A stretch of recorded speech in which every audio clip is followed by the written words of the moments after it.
on a beautiful but sweltering evening out at the College of San Mateo. Ethan Siegel and Kyle Floyd as the CCL season continues for the fourth time in 7 days.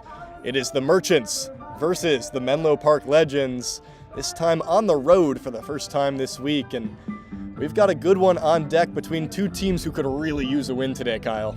Yeah, we've gotten to know the Legends quite intimately the last week or so. 3 games. We had that doubleheader on Sunday. We've got a couple 4-hour games between these two teams. They tend to drag out, but good matchup today. Certainly the Merchants looking to get going, especially that offense.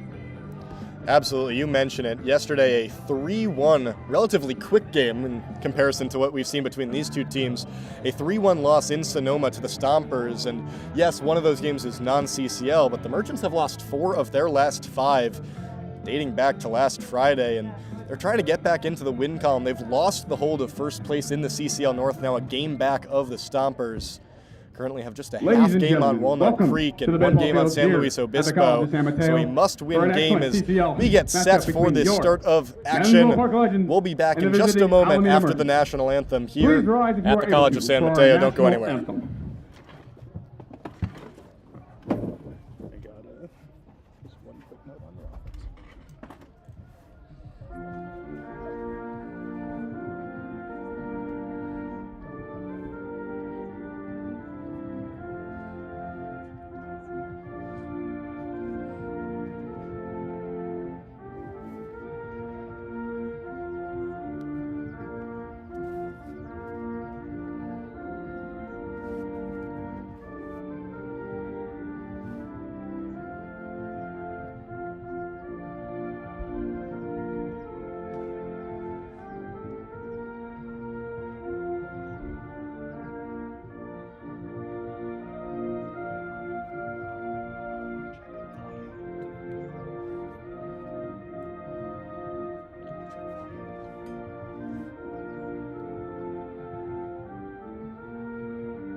Getting into today's starting lineups, we'll start off with the visiting Merchants.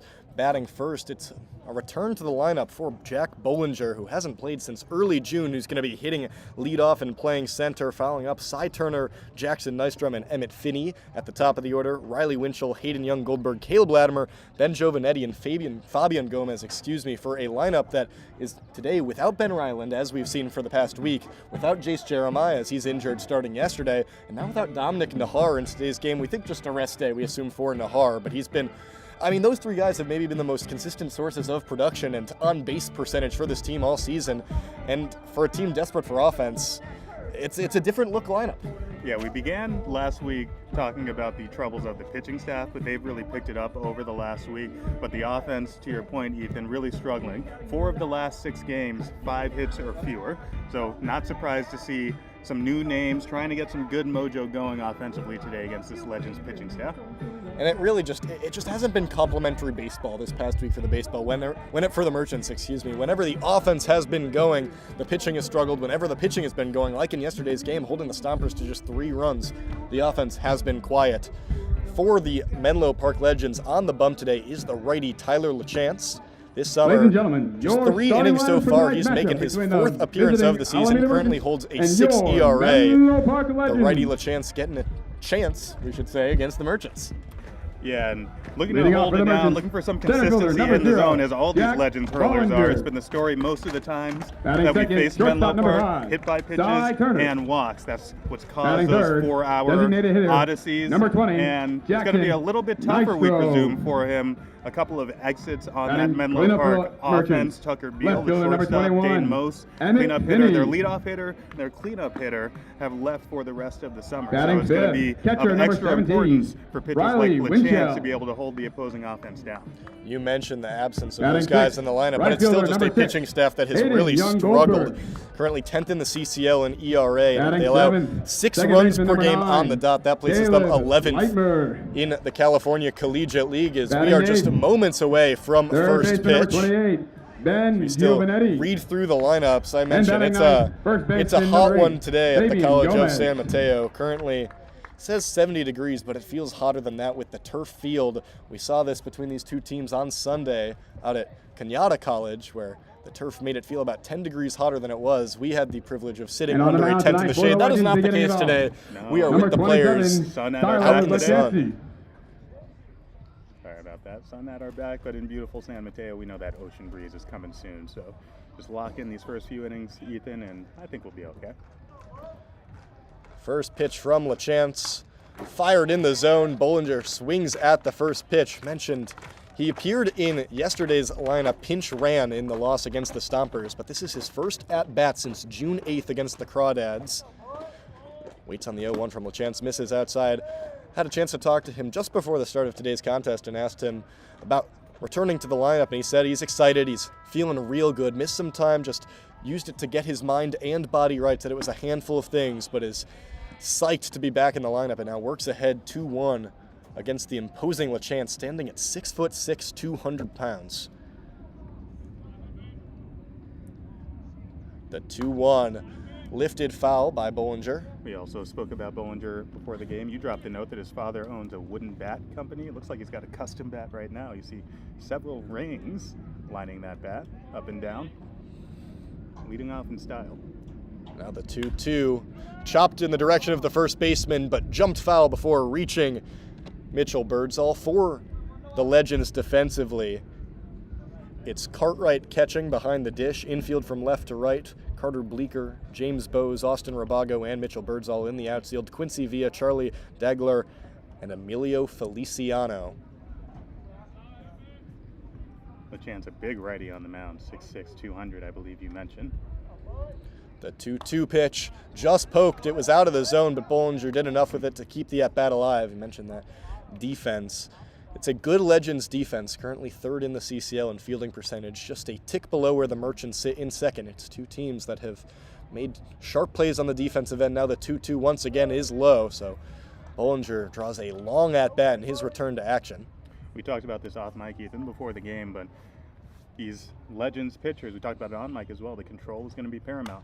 The payoff pitch sent high. That's going to stay in playing territory. The third baseman, Bleeker, charges for the first out of the game. That's a good sign for him in that first batter. He ran the count to 3-2, but he was able to locate the fastball in Now the batting for the zone, he Merchants. being LaChance. Shortstop, number Pride 5, of Santa Clara Cy University, Turner. the Bronco. He didn't pitch this past spring, so getting his first action this summer, his fourth appearance. He's gone 3 innings, given up a couple runs, struck out 1 and walked 5 of just 16 batters who he's faced. So, you know he wants to work on that command. Now the first pitch to Cy Turner, cracked but foul down the left side. LaChance didn't play this past season at Santa Clara. A Tommy John survivor as well, Ethan, had it back in June 2023. You see it more and more frequently. These pitchers, by the time you're 25, there's a surprising chance in this century that you've had Tommy John surgery at least once, as Turner takes the 0-1 breaking ball in the zone for strike 2. Our officials for today's game, home plate umpire Kate Hart, down at first base, Andrew Bergstrom, and at third base, Harold de Guzman, as Turner chops the 0-2 foul and stays alive. So far, LaChance has been attacking the strike zone. Yeah, and that was a changeup from LaChance. He'll go fastball, changeup, slider primarily this summer. Also mixes in a slow curve occasionally. Got Turner out in front of that one. The 0-2 sputtered out into left field. That forces Villa back towards the warning track. Turner rounds first and heads to second. Rounds second, looking at third, but will head back with a stand-up double. Cy Turner breaks out of a dry spell in style. He was 0 for his last batting for the 12 Merchants. at the plate, Designated hitter number 20. including Jackson 0 for 5 in the Nystrom. Sunday doubleheader between these two teams. And You love to see that opposite field approach, Ethan. He was a little late on a fastball first pitch of the at-bat, and he fouled it down the third base line. This time he was able to sneak it inside the line and get on second base, an early runner in scoring position.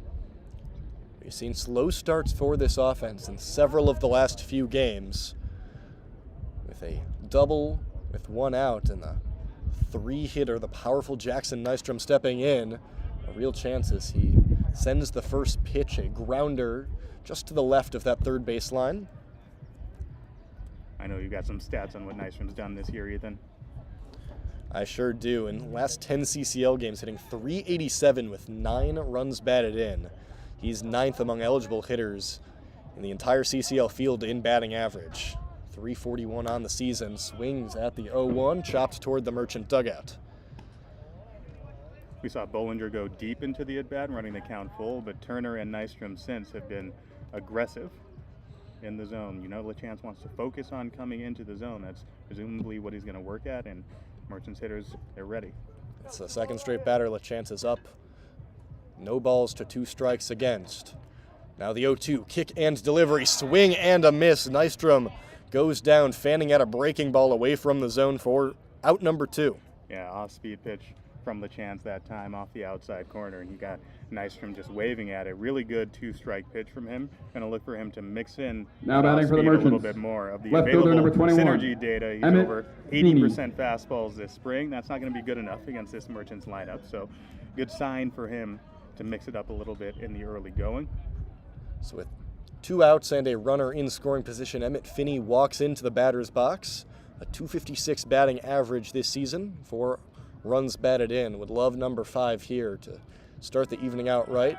Runner goes on the first pitch. Turner in there with plenty of time. The catcher totally misfired. Cartwright missed way over the head of Bleeker, and that'll allow Cy Turner to rush 90 feet home, and the Merchants take a 1-0 lead.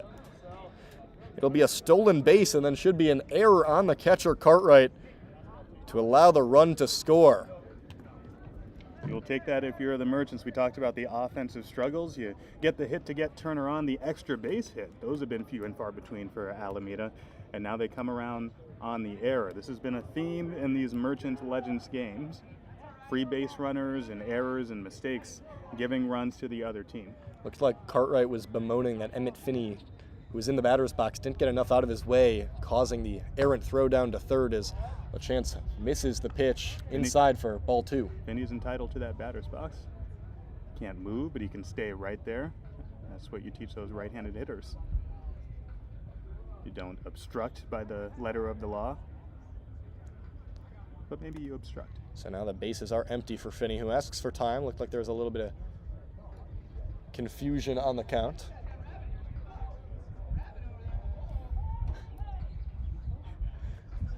And some chirping from the Legends dugout.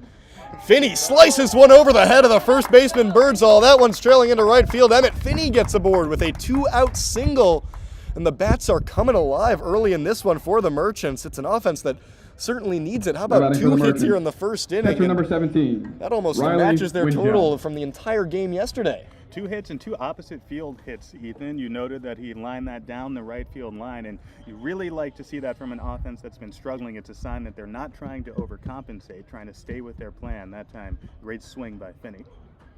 So now Riley Winchell steps in, and they'll have Finney go at the first pitch, and defensive indifference. He'll get a stolen base. So now another runner moved into scoring position, and speaking of matching totals, how about 13 wins right now? With 13-7 is the record, or 13-8, excuse me, for these Merchants, matching last season's win total, where the Mercs went 13-19. Obviously, still a handful of weeks to go in July. It's already been a great season for the Merchants. But they're in the thick of a tight playoff race in the North Division, and they're thinking much bigger than being a good story or improving based on last year's record. We had Coach Mills on the broadcast earlier, and he talked about the expectations for this team. They got off to a fast start, trying to regain that form. Now the 1-1 pitch after Winchell fouled one back out of play in the zone for strike 2. Riley Winchell this season hitting .235. Handful of multi-hit games this season. Was 1 for 5 across Sunday's doubleheader with an RBI and a walk. Swings at a low 1-2 pitch and spikes it foul. Yeah, up in the number 5 spot today. We talked about some changes in this lineup in terms of positions in the lineup, but also some players getting an extra chance. And so far, those changes have proved fruitful for Coach Fairfield. So we'll reset with the 1-2 count. Winchell, the righty, against LaChance, the righty. The 6'6" pitcher kicks and deals. That one swung on, lifted to fairway center. Trailing back is the center fielder, Degler. He makes the play for the third out, but the Merchants score a run in the first frame of this ballgame and lead 1-0 as we head to the bottom of the first on the Merchants Radio Network.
Seeing any buffering either.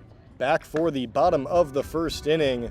Logan Stelling, the man on the bump for the Merchants today, making his 5th appearance of the season. He's thrown 12 1/3 innings so far this season with a 5.11 ERA. It's a 1-0 record on the year, and we last saw him a week ago today against the Stompers. Through 5 innings, gave up 5 hits, 3 runs, struck out 7, and put the Merchants in a good position to win that game against the Stompers in their return from Canada. Doubly impressive because he got off to a little bit of a slow start in that game. He gave up 3 runs in the first 2 innings, but was able to bear down and get through 5 to set them up for the win.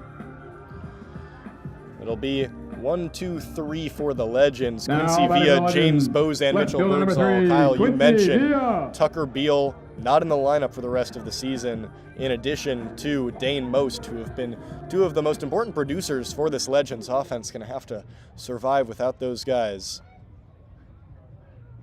As Stelling, the redshirt junior at the University of Memphis, readies for his first pitch, lifts the leg and fires one in there, just misses for ball 1. For the Merchants defensively, it's Riley Winchell behind the dish catching. The outfield, Emmett Finney, Jack Bollinger in center, and Hayden Young Goldberg in right. Playing third base, Ben Giovanetti. At shortstop, Cy Turner making his 2nd straight start at short. At second base, Caleb Latimer, and Fabian Gomez at first as Stelling gets on the board with a strike taken by Quincy Villa to make the count 1-1. Not a bad backup option if you're in Menlo Park to get Villa in the leadoff spot with Beal leaving. You've mentioned his stolen base exploits over and over. We certainly have. As didn't like the call on that one was Villa on a pitch low and outside, but deemed a strike by home plate umpire Kate Hart, moving the count 1-2. You mentioned those stolen bases. That's been a huge part of Villa's games. 27 so far this summer. That leads obviously the Legends, but also the CCL as a whole. We were treated to a track meet back in the Sunday doubleheader between Villa and Dominic Nahar, who both stole 3 bases across the doubleheader, just running wild on the base pass at Kenyatta College. Already saw a couple at the top of this first inning. After a brief meeting between Winchell and Stelling, we'll return to the action. A 1-2 count. Stelling kicks, hurls, and smoked out into left center field. That one's going to bounce in front of the fence, scooped up by Bollinger, but not before Quincy Villa slides into second safely with a leadoff double for the Legends. we've already seen 2 extra base hits so far, just a Now, handful of minutes into this ball game. Shortstop number One for the 77, Merchants, and now Quincy James Villa, and that's one way to Bowes. reproduce some of the production that they're missing in the lineup. Yeah, right off the bat, a great swing by Villa. Got a pitch over the middle of the plate, lined it out to left center field. Clean double, stand-up double, and as we mentioned, we'll watch him at second base, Ethan. That's only Villa's second extra base hit of the summer. Both doubles. You mentioned always a threat on the base paths as James Bowes takes the first pitch for a strike. He's been perhaps the most impressive hitter for this Legends team, hitting .352 across 24 games, leads the team with 10 doubles and 2 home runs, also leads the team with 16 runs batted in, and he's been simply awesome against the Merchants this season, batting .526 across 5 contests with 3 doubles, 4 RBI, and 4 walks, has hits in all 5 games between these two teams. He takes a pitch in the dirt for ball 1 to even the count at 1 apiece. A merchant, I believe you described the last time we had the Legends. Great work by you. But maybe that's not the right phrasing, because that implies that he's only good against the Merchants, and he's been pretty awesome against everyone this year, but I'll still give it to you. certainly has made his hay against Alameda this summer. As he awaits the 1-1 and lifts it out to left field. Trailing back is Finney. He makes the play at the warning track.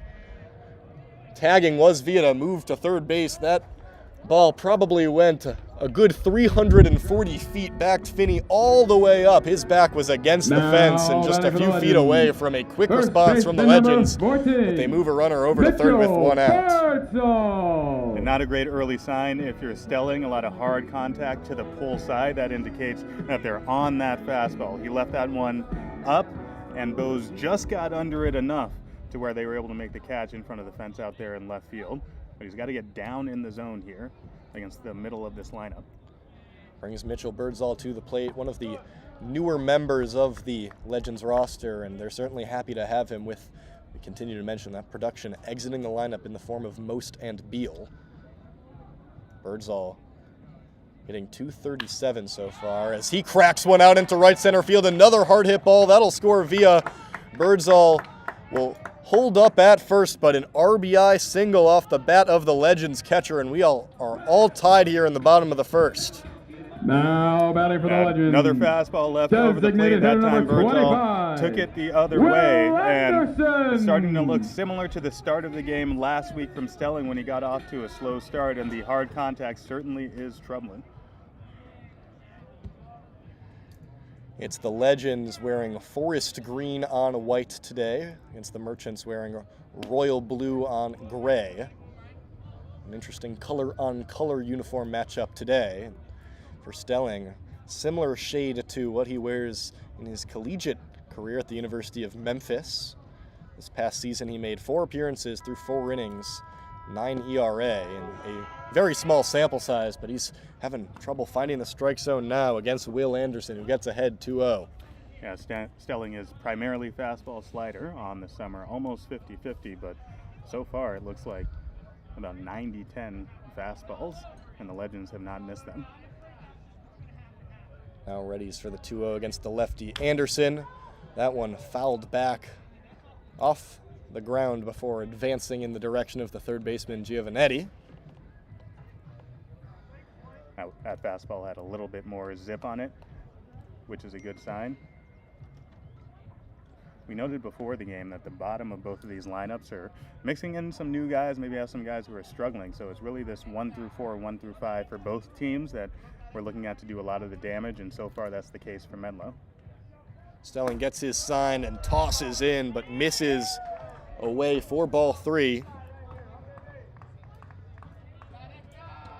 Will Anderson on that Sunday doubleheader was 1 for 6, but that one hit was a double. He also came around to score 3 times, walked thrice across those 2 games back on the 6th of July. The 3-1 fouled away, so now a full count for Logan Stelling against Will Anderson.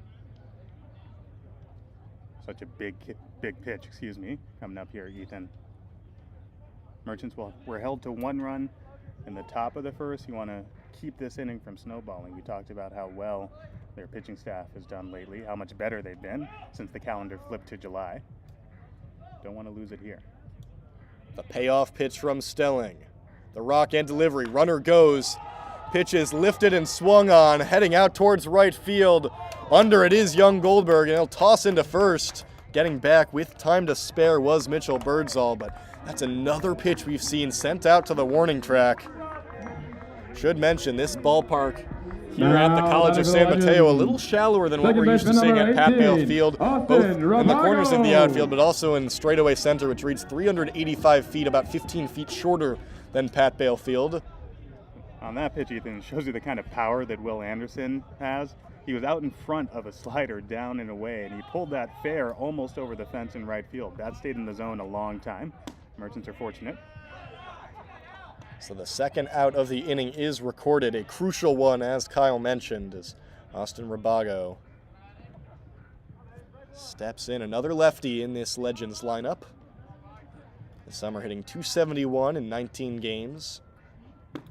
Takes a pitch outside for ball one. In yesterday's win over Walnut Creek for the Legends, Rabago was 2 for 4 with a home run, his second homer of the season, tying the team lead. He's also got 13 RBI. Works ahead 2-0, and now Birdsall running on the pitch, and he'll get in standing. So just like we see often with the Merchants, with 2 outs and a runner on first, Nick Sanzeri opting to move a runner over into scoring position. Yeah, Birdsall was in motion on the 3-2 to Anderson, their previous batter, and he's been watching Stelling ever since. Stelling wasn't paying any attention to him. He got a huge jump. So now a 3-0 hitter-friendly count to Rabago. Stelling kicks and deals, swings on the pitch and looped out to left field. That gets down, and Finney has some trouble. It gets by him and all the way to the warning track. That will score Birdsall. Now running into third is Rabago, and he'll slide in safely. A triple off the bat of Austin Rabago scores another, and the Legends take a 2-1 lead. It's a Legends team that leads the CCL now with 8 triples this summer. Now batting for the Legends, third baseman number 6, Carter That ball Bleeker. dropped in front of Finney out and left, who we're used to seeing on the infield at first base. Should have been an easy play to field that. Maybe have a play at the plate and you keep the runner at first, but it just skips by him all the way to the fence. A rare, uncharacteristic, just botched defensively there for the Merchants. So a runner on third with 2 outs for Carter Bleeker, as these offenses have come out firing. Already 5 collective hits in the first inning. Bleeker taps one just in front of the catcher Winchell. He scoops with his bare hand and tosses to the first baseman Gomez to end the inning. But the Legends respond in a major way, pleading 2. It's 2-1, the home team, as we head to the bottom of the second.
For Alameda. Top of the second, number 6, 2-1, the Hayden Legends Young lead Goldberg. in a game that the Merchants would love to have to break a recent dry spell, just 1-4 in their last 5. It's Hayden Young Goldberg to lead things off in the Top of the second against the tall righty Tyler LaChance.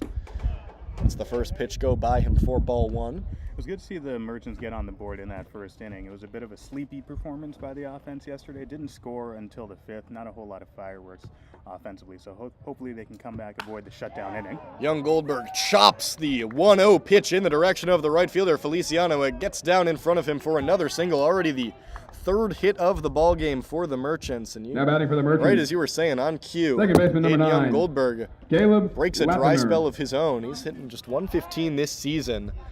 His last hit in CCL play was all the way back on June 14th against the Seagulls.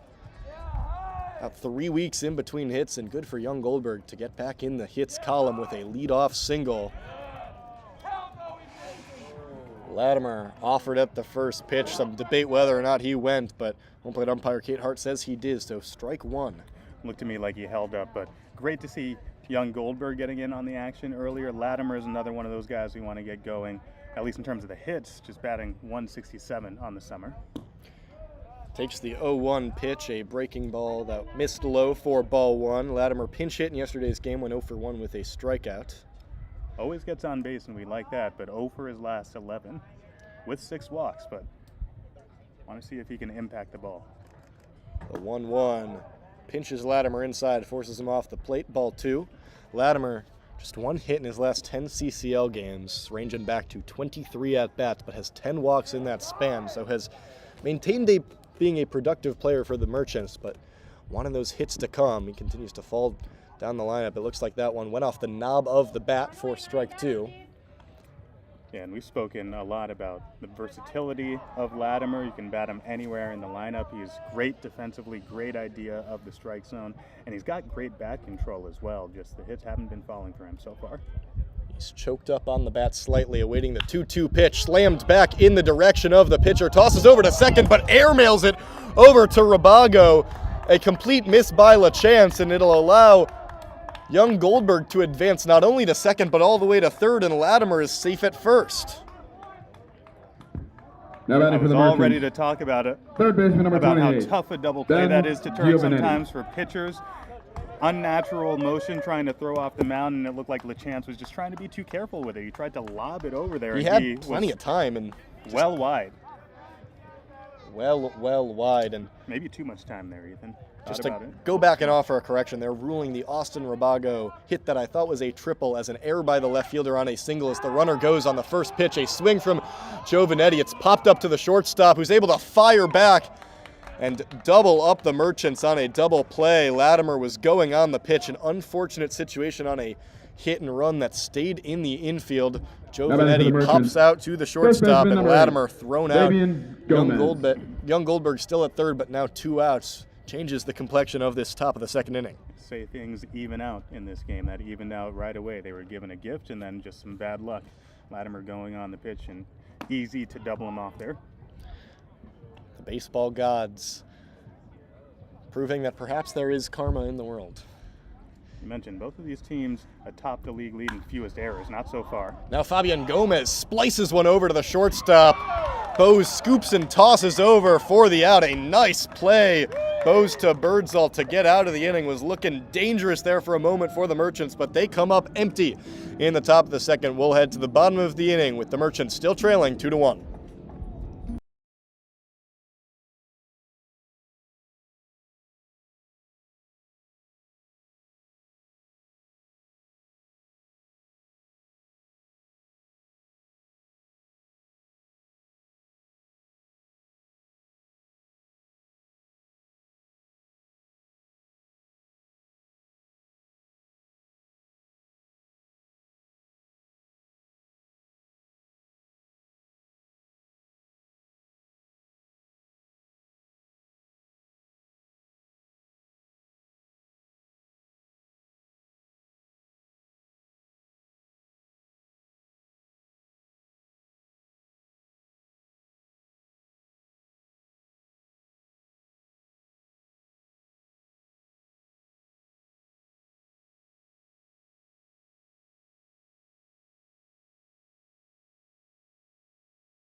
Back for the bottom of the second, Ethan Siegel and Kyle Floyd streaming on Leading up the YouTube bottom here of the second for the Merchants Menlo Radio Park Network. Legends. A real Right chance for fielder the number Merchants in the 0, top of the inning, but Emilio erased Feliciano. by a double play and then a really nice play, you thought, Kyle, to end that inning. Just as I got talking about how uncharacteristic the poor fielding has been, really nice play by Bose, who we've seen play both shortstop and third. He looked excellent on that play, going to his right, kind of sliding backward down in the dirt to pick it and firing over to first. Seen some good shortstop play from this Legends team. Stelling misses low to the first batter of the inning, Emilio Feliciano, trying to shake off a first inning in which he allowed 3 hits, a double and 2 singles. A good off-speed pitch there to get Feliciano swinging through it. Feliciano way out in front. Had his brother with the Merchants for a little bit before he left the team. Struggling this summer, just 2 hits so far. The 1-1 kick and delivery does not result in a strike. Low and away for ball 2. Feliciano, just about 2 weeks ago, announced his commitment to Coppin State University for this upcoming season. This past year at the College of San Mateo, hit .302, but has been unable to carry it over this summer as he swings through a 2-1 breaking ball. So far this summer, Feliciano just .095 at the plate in 21 at-bats. He's one of those guys you figure is going to get a lot more playing time with the vacancies on this roster. Awaits the 2-2. That one dribbled in the direction of the first baseman. Gomez has to scoop it up and just step on the bag for an easy first out. Now, Got inside on Legends. Feliciano that Catcher time. number 19. Harmless little Ryan dribbler, as you said, Cartwright. down to first base, and a great start for Stelling. We You'll saw a take lot of hard hit contact in Yes. the first inning, and so if you're Stelling, you love to see just a little dribbler, an easy play for your first baseman. And you'll take at this point a copy of the last game when he settled down after those early troubles. Want to make your hay against the bottom of this lineup. Brings up the catcher, Ryan Cartwright, takes the first pitch knee high for a strike.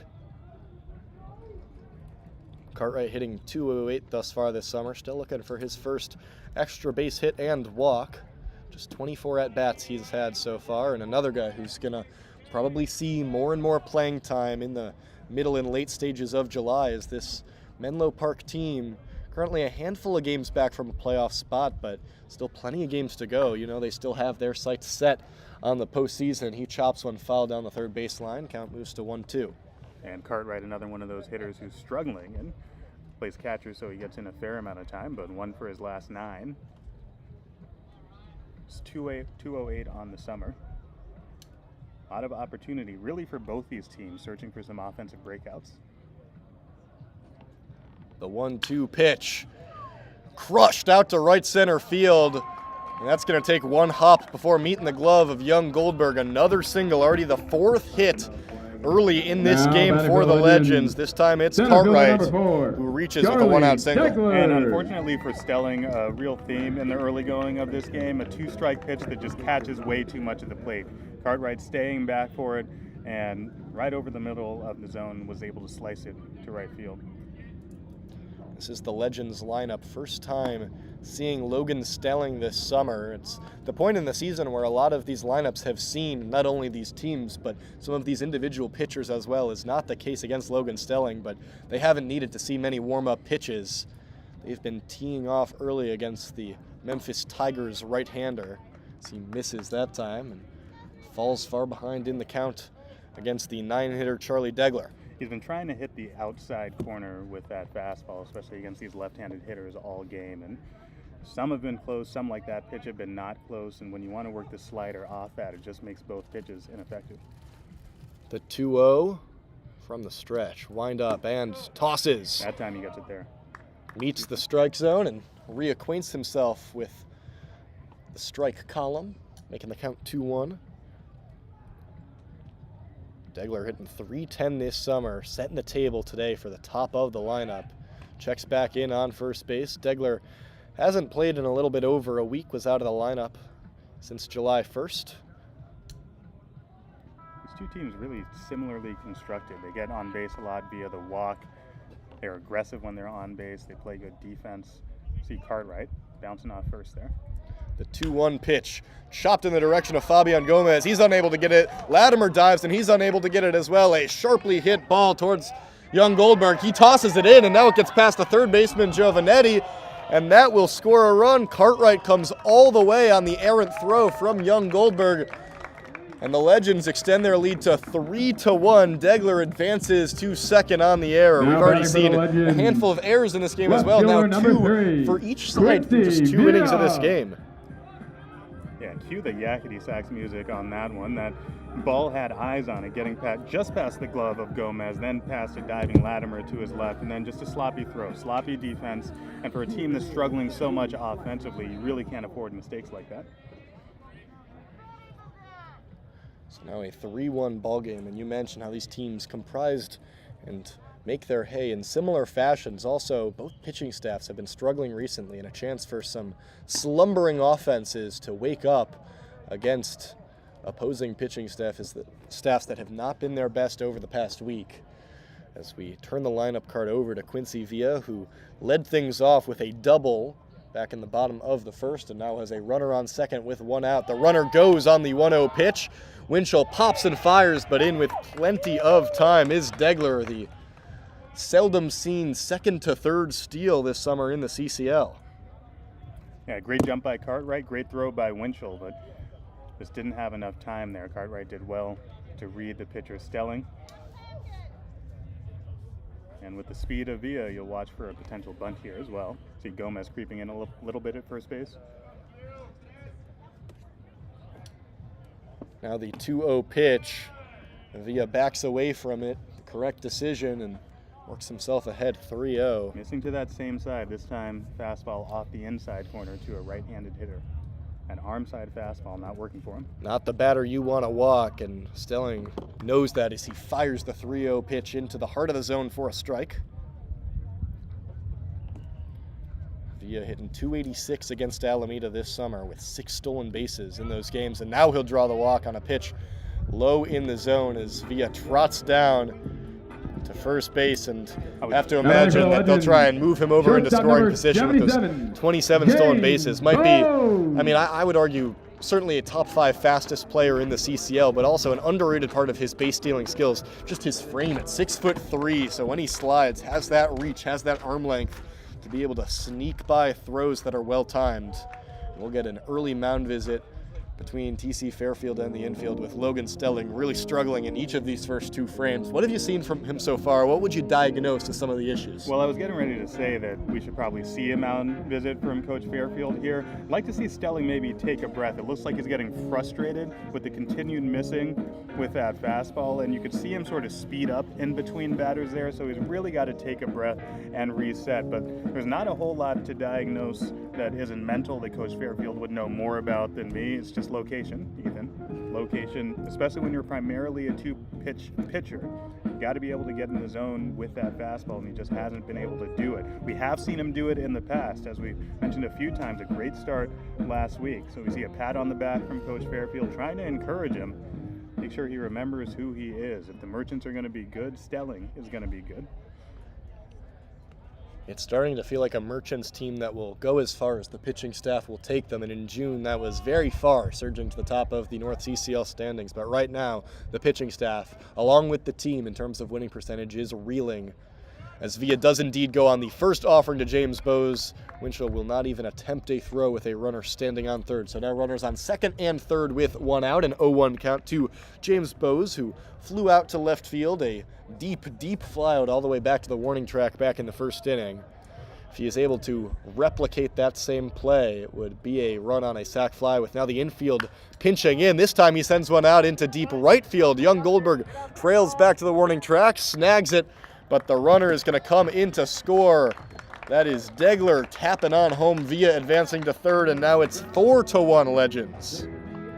Good call by you, Ethan. It was very similar Now batting for the to the pitch Legends. that he hit last First time. Not baseman quite as number deep, but Bowes 14, was thinking opposite Mitchell field the other way. Birdsall. Stelling just laid a breaking ball in there, and Bowes didn't try to do too much. Great piece of hitting by the Legends' most consistent hitter. So 2 spots in both the first and the second innings for Menlo Park. But they're not done, potentially, with a runner on third and 2 outs for Mitchell Birdsall, who last time up had a splintering RBI single and stole a base.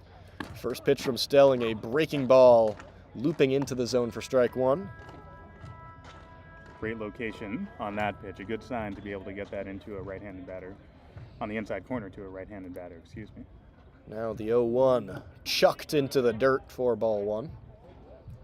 As we're starting to get some shadows creeping in over our broadcast table as well as into the left side of the infield, thankfully, as it really was a sweaty one here at the College of San Mateo. Sun directly on our back. The 1-1 pitch swung on and lined out into deep left. That's go and see you later, Mitchell Birdsall. Oh, never mind. Sorry, got a little ahead of myself. Bounced off the fence. As looking up was the left fielder, Finney. Caught me off guard, but nonetheless, it's another run coming in for the Legends. Now batting for the A Legends. stand-up double for Mitchell Birdsall, who's already got a single and a double in today's contest. I apologize. I got ahead of myself, thinking we saw a homer. I don't blame you, Ethan. I do not have the trappings of play-by-play, so I signaled homer so they didn't hear me make that same mistake. It was incredible contact off the bat. Fastball got a lot of the zone, and Birdsall looked like he got all of it. A little bit of an obstructed view here, and it almost went out just off the top of the fence out there in left center. About 5 feet higher, and that is indeed a home run. I miscalled that. You know, both still early in the game, still warming up. Both me and Logan Stellan have that in common, I guess, as he's already surrendered 5 runs. A handful of them will be ruled as unearned runs, in large part because of 2 errors already by this, or 1 error, excuse me, so far by this Merchants defense. But a runner on second, 2 outs, still here in the bottom of the second. A 5-1 ball game early in the contest as Stelling behind in the count 2-0, make that 3-0 against Will Anderson, who flew out to right field a fairly deep fly ball back in the first inning. At this point, you're maybe hoping for a replication of that first game when the Merchants went down 5-0 and were able to come back. But Stelling's still having a really hard time finding the zone. It could snowball. It's good that you mentioned that. That first game of the doubleheader as Stelling misfires again, a 4-pitch walk to Will Anderson, who takes his base. Now runners on first and second. You mentioned it, though. Game 1 of that doubleheader at Kenyatta College on Sunday. Second baseman number 5 18, runs early in the ballgame for the Austin Legends, and the Robago. Merchants were able to claw back into it and tie it at 5 before the Legends had another surge themselves and won that one 11-8. And now TC Fairfield is going to motion to his bullpen. It looks like we'll get a pitching change after just 1.2 innings from Logan Stelling. We'll take a break here on the broadcast and detail the new pitcher when we come back on the Merchants streaming network.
Tommy Curran, the first pitcher out of the bullpen today for the Merchants.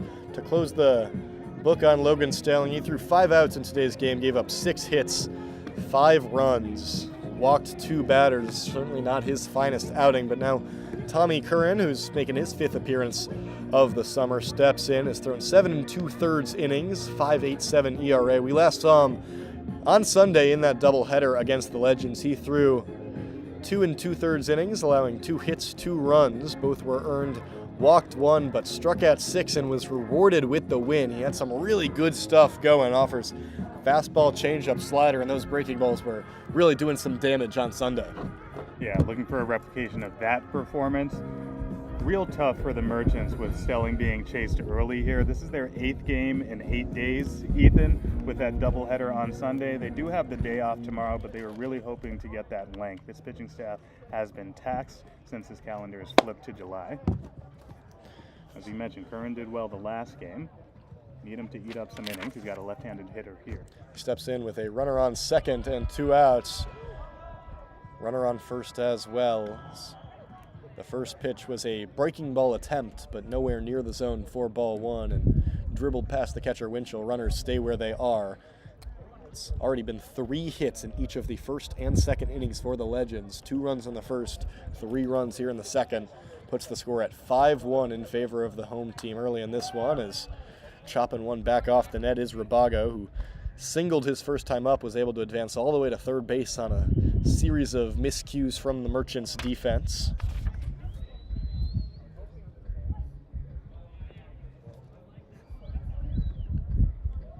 Rabago tallying his 14th RBI on that at-bat.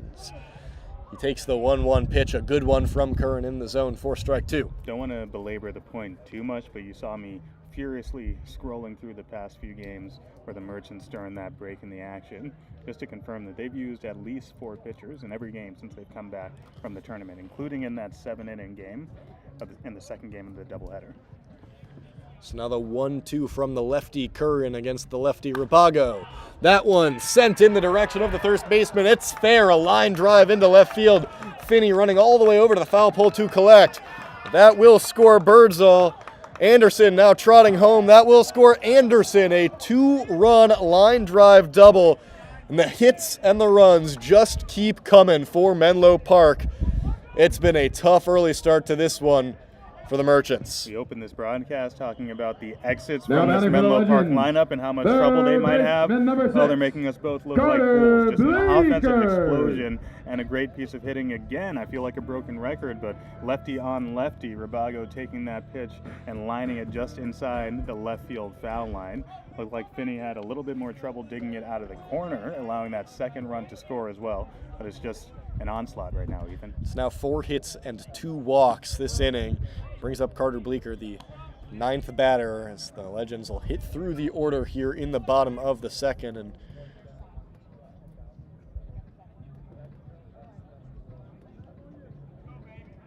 Curran gets ahead 0-1 after a first pitch strike. Now kicks the leg and tosses another ball roped down to the left center.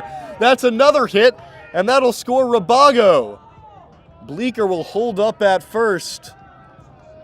But this is just a full-on onslaught. Everything coming up green right now. Now batting and for these the Legends hitters are zero, just seeing green, Emilio teeing off, and all these Feliciano. balls are finding the fairway. They're just continue to find gaps in the outfield against this Merchants defense, which is just looking rudderless at this point in the ballgame. Curran following in the steps of Stelling in that Hughes pitch is catching a lot of the plate. Credit to Menlo for not missing them, but the location has not been ideal. So now Feliciano steps in for the second time this inning. Offensively, it's a Legends team, just 10th in the CCL in runs per game at 5.48. They already have 8 in this ball game. Hitting just .238 on the year, 10th best in the CCL. But these first few innings will certainly go to help that team-wide average, as now it's Feliciano ahead in the count 2-0 to Curran, who's now struggling to find the strike zone. And when he has found the strike zone, he's left it over the plate for these Legend hitters to do something with. The 2-0 tries low and finds the strike zone on a close pitch. I'm not sure if that was a strike, Kyle. You said finds the strike zone. I was getting ready to correct you. I can't believe she called that a strike, but you will take that. The Merchants need all the help they can get on the mound right now. The 2-1 pitch coming from Curran. Runner goes on the pitch. It's dribbled in the direction of the second baseman Latimer, who moved over to cover the steal. So it just sputters all the way to the outfield end. Caleb Latimer, a stroke of bad luck, but that'll be another hit for Feliciano. And this inning just never ending. Now batting for the Legends. Ever since Feliciano started out the inning with a ground out, it's been single, walk, sac fly, double walk, double, single. And now runners on the corners with 2 outs. Murphy's Law at this point, Ethan. That was the same contact he had leading off the inning, this time to the vacated middle infielder. So everything going right for Menlo. Cartwright chops the first pitch foul. I feel like we have yet to see a blow-up like this, Ethan, from the pitching staff. A crooked number here on the bottom of the second. 8-1, already 9 hits in today's ball game for the Legends as Curran misfires. Ball 1, making the count 1-1. Yeah, and the misses from Stelling and now Curran haven't been particularly close either. Non-competitive pitches beget pitches catching a lot of the zone, which beget the line drives and the runs that we've seen today. The 1-1 offering high in the zone, but swung on by Cartwright, who lifts it foul and out of play.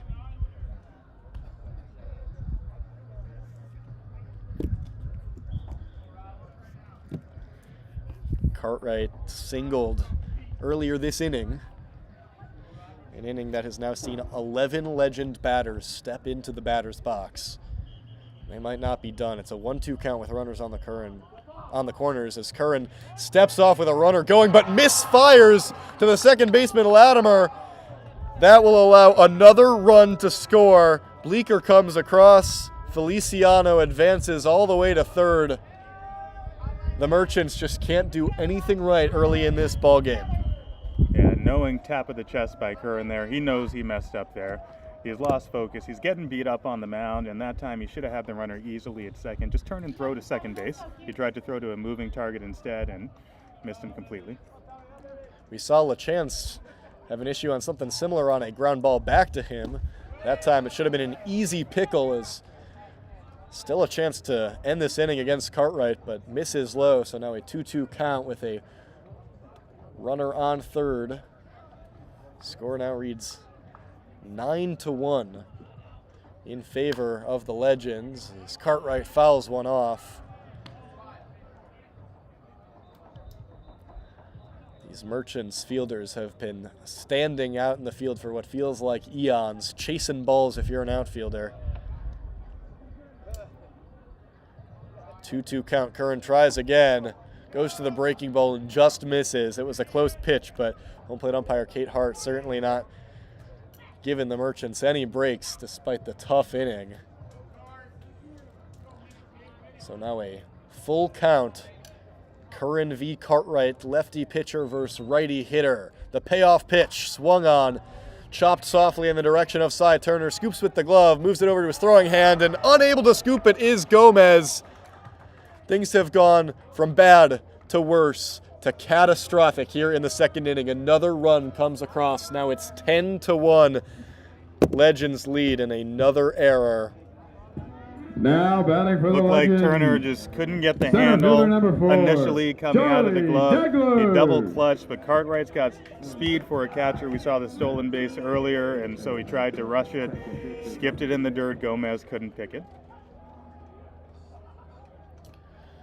So a runner on first and 2 outs. Curran misses high. 10-1. Batter number 12 up at the plate. 8 have come across this inning. 10 hits, 3 errors, and another pitch roped out into center. That'll get down in front of the center fielder Bollinger for a single. This one won't score any runs, but we just continue to see batters I should say, tee off against the Now Merchants. batting Hit for the number Legends. 11. Left fielder number 3, Quincy Villa. I don't mean to leave you hanging here, Ethan. I just don't know what else to say. Here comes Coach Fairfield, but pitches left over the plate that aren't being missed, and we're hearing from the Legends dugout right now the kind of encouragement and chirping that we usually hear from the Merchants. They're feeling cocky, and rightfully so. 10 runs on 11 hits, Ethan.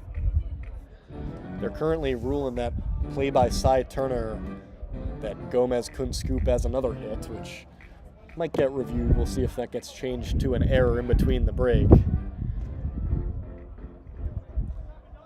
But man, it is a sleepy environment right now in the Merchants dugout as TC Fairfield discussing things with his infield.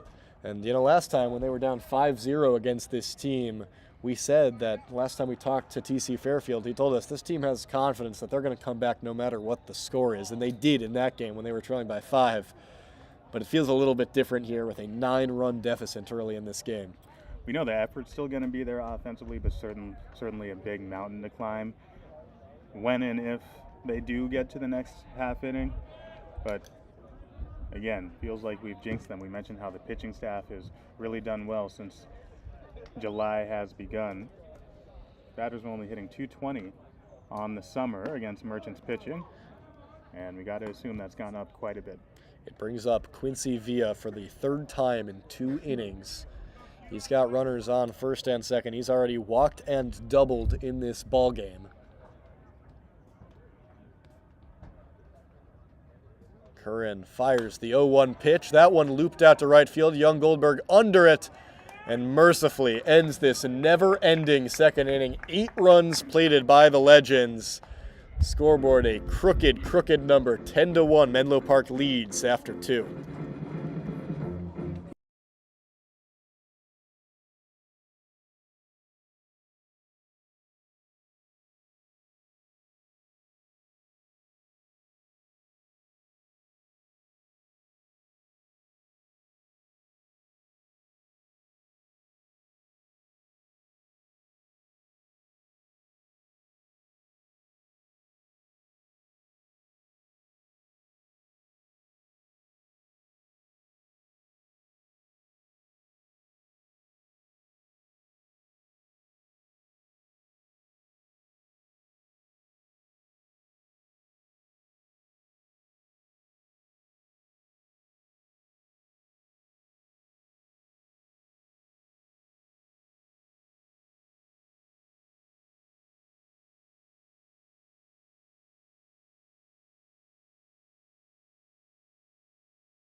Back for the top of the 3rd. You have to be feeling pretty good if you're Tyler LaChance, now playing with a 9-run cushion. If he can give some length, he'll certainly be in line for a win, barring something miraculous from this Merchants offense. Admittedly, 7 innings of offense still to go for the Merchants, so plenty of time to make it up, but boy, is it crushing to be down 10-1 after just 2 as Jack Bollinger will step up for the 2nd time this inning. It's a Leading off the top of the Merchants 3rd pitching for the staff Merchants. that for the most part has been Center really fielder, number good 0, this season. Jack Bollinger. They're allow 5.57 runs per game, which is middle of the pack. They were once in the top 5 in that category. Have since fallen off, and today's results thus far certainly won't help in that department as the first pitch misses to Bollinger for ball 1. LaChance gets back with a pitch, but Bollinger smokes one out into center field. It was misplayed by the center fielder, Degler, who then had to dive forward to catch it. Made it look like a nicer play than it actually was had he just read it a little bit better. Yeah, we mentioned the Murphy's Law last inning continues to go wrong. That ball Now was batting for the stung off the Merchants. bat of Bollinger, Shortstop but number 5. right at Cy the center Turner. fielder. I was all ready before this half inning to excitedly announce that the Merchants had matched their hit and run total from last night. But as I mentioned, a lot more to go if they're going to get back in this one. Yeah, certainly doesn't feel quite as germane with that 1 run coming when the opposing team has 10 as Cy Turner works ahead in the count 2-0. He doubled in his first time up. And Kyle, if you're the Merchants, how do you start to bring some energy back to a dugout that is sounding and looking a little lifeless at the moment? Well, you got to chip away just like that first game of the doubleheader. We have noted, as we see that pitch skip in the dirt there, this Legend staff really struggles with free runners, walks, and hit by pitches, and we know the Merchants are patient, and we know the kind of guys in that dugout as well. So if they start getting some momentum, we'll see that energy come back up. Cy Turner takes the 3-0 pitch. It's in the zone, and Cy Turner, one of the guys that manager TC Fairfield said is one of the most vocal voices in that dugout, could be the one to start a potential rally as he takes another pitch, but it finds the zone for strike two. So suddenly a full count after being ahead 3-0 for Turner. Turner came into today's game hitting just 164 on the year, but broke out of a cold streak with that double as now a pitch misses just a little wide for ball four, so Turner reaches for the second time this evening. And right on cue, a Now leadoff batting for walk the from Merchants. LaChance. Designated hitter number 20, Jackson Nystrom. I mentioned his 5 walks in just the 16 batters he's faced this summer, so it's been an issue for him. This Merchants team usually thrives on the base on balls. Now Jackson Nystrom steps in. He struck out back in the first, but he has been absolutely fantastic this season against the Legends, hitting .667 against Menlo Park as he fouls one back. And not to mention 8 runs batted in games against the Legends, including another 8 walks. He's got hits in all 4 and has just been an on-base and hitting machine against these Legends. And close to unstoppable. They stopped him back in the first with a strikeout. Now LaChance trying to do the same, but falls behind 2-1 after a breaking ball misses. The right part of the lineup up after that kind of inning. Middle of the lineup here, we know the damage that Nystrom can do, and he's ahead. LaChance kicks in, delivers. Nystrom smokes one out into left field. That one's going. Trailing back is Villa, and he's under it for the second out. Another loud out. We've seen plenty of those already in this ballgame for both sides. These outfielders getting plenty of work in. We've seen them consistently have to trail back to this warning Left track. fielder number 21. There in left center at Emmett about 370 feet, and Nystrom probably sent that one about 360. Yeah, I thought that one might get out off the bat. As you mentioned, a lot of deep flyouts from both teams. And as the sun sets here, as we get later into the day, you start to feel that ocean breeze right now coming in. And that wind, depending on which way it's going, can start to affect these balls in the air. A good point worth mentioning, and we'll keep monitoring which direction and how hard that wind is blowing as Emmett Finney takes the first pitch for a ball. Thought about going there, held up, but wasn't the right call as it's in there for a strike. Finney singled back in the first, then stole a base. We now got some 6 o'clock shadows over the plate, covering about half of the pathway between pitcher and batter as Finney smokes one out to left center. This one will get down in front of the outfielder via another single off the bat of Emmett Finney. Been a bright spot so far in this ball game for the Merchants. It advances Turner to second, and now 2 on with 2 outs for Riley Winchell. Catcher number 17. Every ball this inning has Riley been hit hard. Winchell. Certainly a good sign. I initially thought that one was also going to be caught by the left fielder with the way things have been going for Alameda. This is exactly what you want to see. Even if you just get one here, avoid the shutdown inning to keep yourselves mentally in this game. First pitch to Winchell, taken off the hip. It'll load the bases, but Kyle, you said this team walks and hits a lot of batters, and that's the first time we've seen that unfortunate trait rear its ugly head today. The walk of Turner and now the hit by pitch. The 74th hit batter this season for the Legends, by far the most in the California Collegiate League. And now the bases loaded for Hayden Young Goldberg, who also singled, and they could use a hit here to bring some momentum back in the blue corner. Young Goldberg takes the first pitch away for ball 1.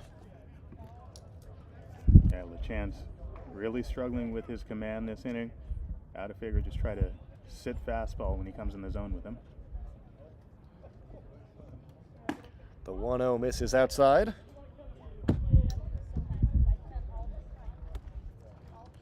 So Young Goldberg gets ahead. He has just 2 RBI this season. His playing time has been sporadic. I'd describe him as a platoon style of player more than an everyday member of the lineup, as Young Goldberg fouls one out of play for the first strike of the at-bat.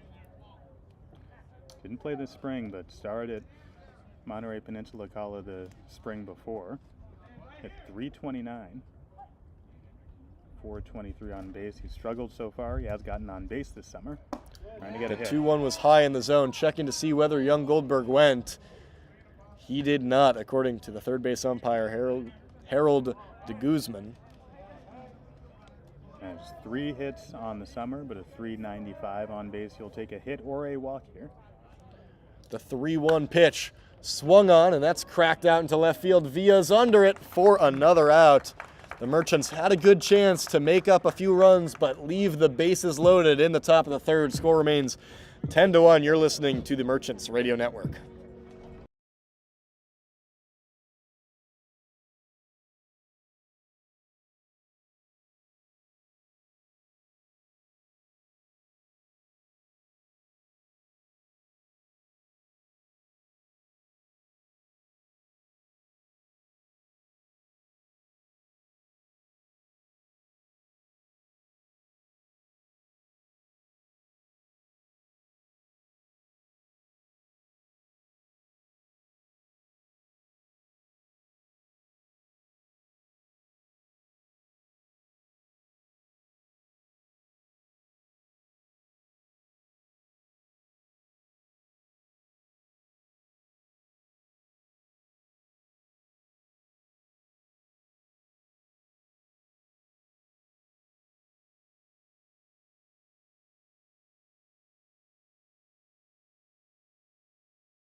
Bottom of the third, Ethan Siegel, Kyle Floyd on the call, and what so far has been a rout, 10-1. The Legends lead, and they're going to try and add on after a second inning where we saw 8 hits, 8 runs, 2 errors defensively by the Merchants to really make this one a non-contest early. Merchants have plenty of time to work their way back into it, but the Legends have just as many chances to extend that lead and a 9-run advantage. It's James Bowes due up first. He had a sac fly RBI last inning.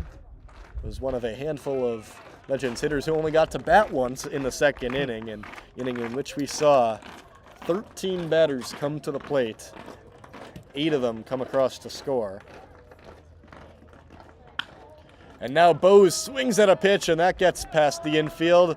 Dribbling towards the center fielder, Bollinger, another single. It's already hit number 12. I was going to say that Bowes, surprisingly, one of the few hitters left out of the hit Now batting column for the the first Legends. 2 innings. He First corrects baseman number that 14, immediately. Mitchell Birdsall. Brings up Mitchell Birdsall, who is not one of those in the category. Already a single and a double, 2 RBI in this contest. Curran has really struggled. Have left plenty of pitches over the plate that Legends batters have gotten big eyes when looking at. And if you're the Legends sitting in that dugout, your mouth has to be watering with a chance to really boost your season-long stats with what we've seen so far against these Merchants pitchers. Curran gets ahead 0-1 and now fires to Birdsall. That one chopped in the direction of the third baseman Joe Vanetti, but took a hop foul before reaching him. Birdsall's really fit like a glove in this lineup. Just his 7th game. He joined them late in the summer, but we've seen him consistently in this number 3 spot. Came in hitting 280 in his brief amount of time this summer, slugging 440. We saw that booming double earlier. Real formidable. So Curran, some nice work to get ahead. Now the 0-2 pitch misses high. A few games ago, we talked about against this Legends team how they were sitting last in the league in BABIP, in balls on batting average on balls in play. They've since moved into 12th, and perhaps an indication that some of their luck is turning around. As the 1-2 pitch finds the strike zone, a strikeout for Tommy Curran, and a much-needed one, I will add. I believe that's the first strikeout for the Legends all game long. They've consistently just been able to put balls into play. And as we mentioned, they've had a lot of success doing that. And you mentioned a few games ago, you thought this was a team that was loaded with talent, but was maybe getting unlucky and maybe just due for a reversal of fortune. And so far through 3 innings of this one, that can certainly be said to be true. A dozen hits, 10 runs. Now a runner on first for Will Anderson, who swings at the first pitch and certainly loops it foul. Positive regression for the offense, and the Legends may be taking it personally. I feel like most of the time that we update the standings here, we talk about the 3 teams at the top plus the Blues, but the Legends have gotten off to a slow start, a few games under 500, but you are correct. They've got a lot of talent, and I wouldn't be surprised if they made a surge these next couple weeks. As that pitch plunks off the batter, Anderson, and then dribbled toward us. There's discussion right now whether that was off the knob of the bat or off of him. Mm-hmm. Immediately heard them from the dugout say, off the bat.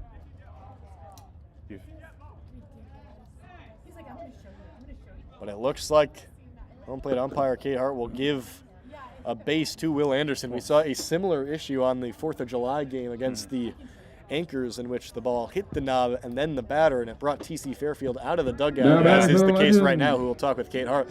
Last time, it led to an ejection. Right now, it looks like T.C. Fairfield is a little more level-headed as he approaches the home plate umpire. You heard Curran on the mound saying it can get both. The home plate umpire checked Anderson to see if there was a mark, but it really doesn't matter if it hits the knob of the bat first. And as you mentioned, that's what got him thrown out of that 4th of July game.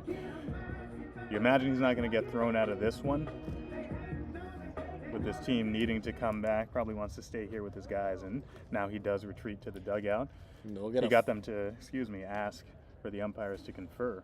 And they will. A meeting in the infield between the 3 umpires in today's contest. And Tommy Curran's struggles continue. As of now, it's being ruled a hit by pitch, and it's just been base runners galore for the Legends. It's been a really, really tough early contest so far, and we're already over an hour into it, still just in the bottom of the 3rd inning. And I talked about those 4-hour games we tend to play. This is the first time we've gotten one that has this shape, and with Curran back out there with a couple runners on, it looks like he's going to have to wear this one. I mentioned the number of pitchers that the Merchants have expended this July. They do have the off day tomorrow, but just the 3rd inning still here. The 12 hits, as you mentioned. That at bat to Birdsall was a positive. Saw some well-located fastballs, but you're just looking for him to limit the damage and get through this one at this point. In today's game, the Legends also trying to even the season series against the Merchants. Currently sits at 3-2 in favor of Alameda. But you mentioned, still sitting a few games below under 500, currently at 11-15, but some momentum after a 6-5 win yesterday over Walnut Creek, one of those teams who was in first in the North Division for a while and still in playoff positioning.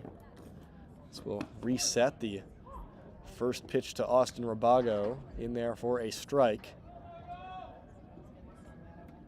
Rabago already a single and a double, 3 RBI in this ball game, bringing his season total up to 16. Chance to add a few more with 2 runners on and 1 out as he turns away from a pitch that nearly plunked him. Yeah, initially thought that did get him, just turned away in time. Sure, Rabago wants to hit. He's had a lot of success, especially against the Merchants recently, and that 3-run homer on Sunday. Couple hits already today. The 1-1 pitch, a relatively routine flyout up to Caleb Latimer. Infield fly was called anyways for the 2nd out of the inning. A nice return to form for Curran, who at times we've seen look really sharp on the bump this year. This game, for the most part, has not been one of them. Number 6. Yeah, last time Carter Bleeker. A lot better than he has today. But 3 cheers for some soft contact here finally, Ethan. Weak pop out on the infield. I think the first ball that's been put in play in the air on the infield. Brings up Carter Bleeker, an RBI single his last time up. With 2 outs, a big chance for the Merchants to put up a 0 on the scoreboard after surrendering 2 and then 8 runs in the first 2 innings of this ball game. Curran misfires high. Definitely want to be able to come into the zone against Bleeker here, one of those batters getting some opportunities now, and he has really struggled. Just 3 for 35 on this summer. He's not had a hit since June 8th. The 1-1 kick and delivery from Curran, a well-placed pitch inside lower part of the strike zone. Bleeker did not wave at it, but it was in the zone for strike 2. And Curran looking much better this inning. The thing that he and Stelling struggled with was that fastball command, but he's routinely located it on the inside corner to these righties this inning. Curran that time misses outside, though. Fires the 1-2, and as Kyle said, misses outside. It's Anderson on first with Bose on second. 2 on, 2 balls, 2 strikes, 2 outs. The lefty Curran sets and hurls. Sent into right field. Young Goldberg is under it for the 3rd out. A crucial 0 put up on the scoreboard, so the score remains where it is, but it's not a pretty one. 10-1, Legends lead after 3.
Check their roster on the point streak. Back for the top of the 4th inning. 10-1 is the score, and a new pitcher enters the ballgame for Menlo Park. The righty Matthew Anderson, freshman at Ohlone College, one of many Ohlone products here, with manager Nick Senzeri spending his seasons out at Ohlone as the pitching coach. Anderson 1-0 on the season, but a 7.36 ERA, Second baseman number 9, 3.2 innings of Caleb work, 3 Latimer. strikeouts, and 2 walks in that 1 appearance. And he'll get Caleb Latimer first up in the top of the 4th. Latimer reached on an error his first time up at the plate. Swings at the first pitch from Anderson, dribbled off his shin and then into foul territory. First pitch fastball there. Anderson will show fastball, change, and slider. Much like LeChance has been primarily fastball so far this summer, over 80%. The 0-1 from Anderson, unless that's a big swing and a miss from Latimer. Spoke too soon. Good off-speed pitch there.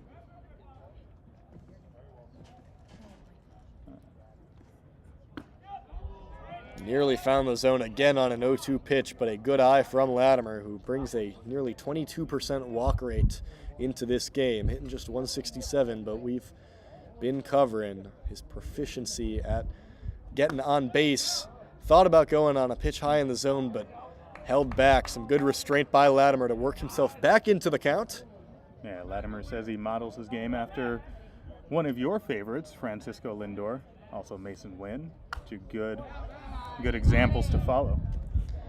Got that right as Latimer fouls one back. Lindor, as a former Cleveland Guardian, though they weren't called that at the time he played with the franchise.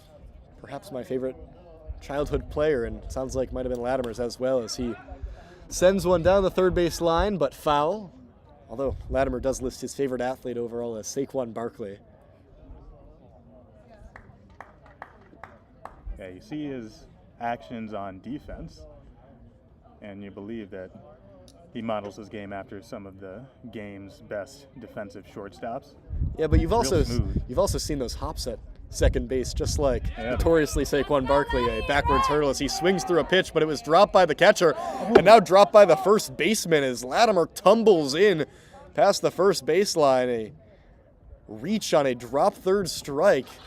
Kyle, I believe it's the first time we've seen that in person this season, as that one escaped the catcher Cartwright, and it was a decent throw over to Birdsall, who was unable to collect. Just a really tough play from the angle, with Latimer running head on and Cartwright trying to make the throw from the exact same angle that Latimer was charging. Now batting for the Merchants. Yeah, Latimer almost Third baseman at number third 28. base there too. The Ben catcher Giovanetti. Cartwright rushing the throw a little bit as well, so it made for a tough play. Glad Latimer's okay. You mentioned it. He took quite the tumble there, but popped right back up. Well, we talked about how Latimer finds a way on, whether it be walks, hit by pitches, even if he isn't hitting, and that's a new one, reaching on a strikeout. It brings up Ben Giovanetti, who Latimer goes on the first pitch, and now the catcher Cartwright drops it.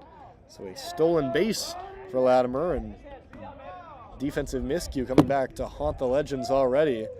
Giovanetti, chance to make him pay even more. He was excellent in the first game of the Sunday doubleheader.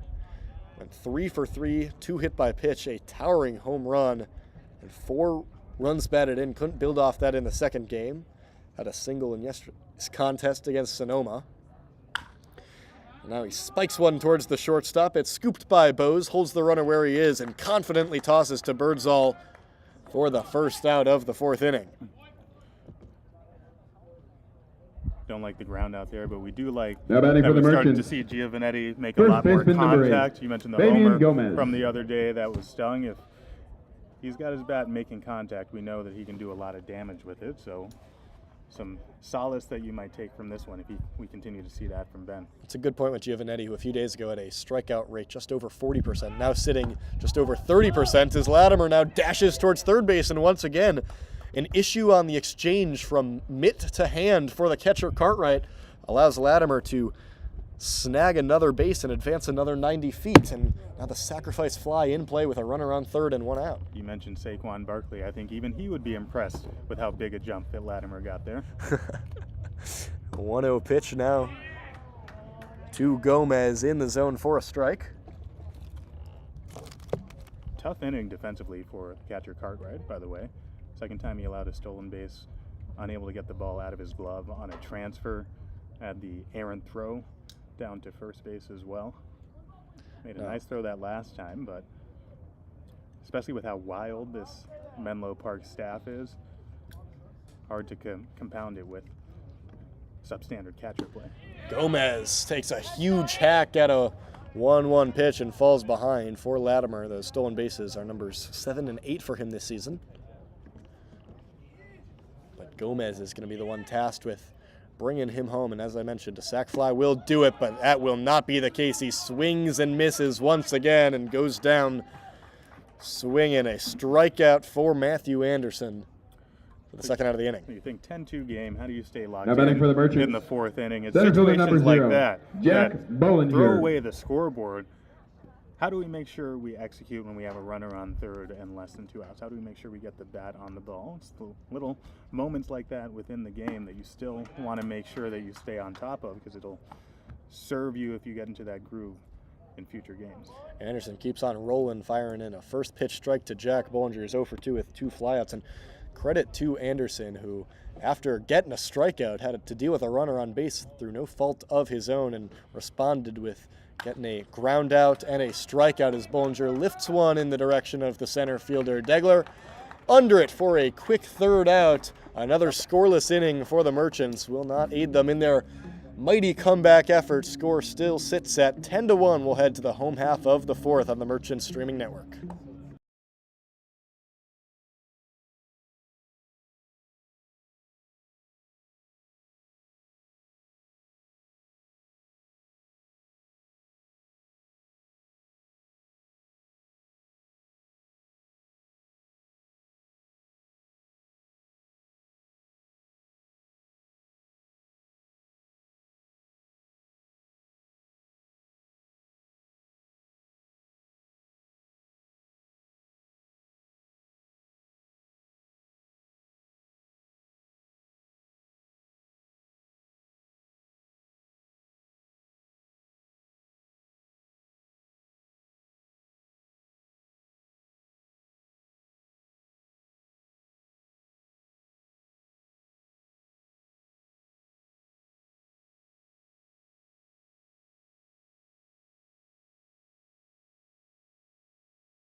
Emilio Feliciano. Back for the bottom of the fourth. Score still reads 10-1.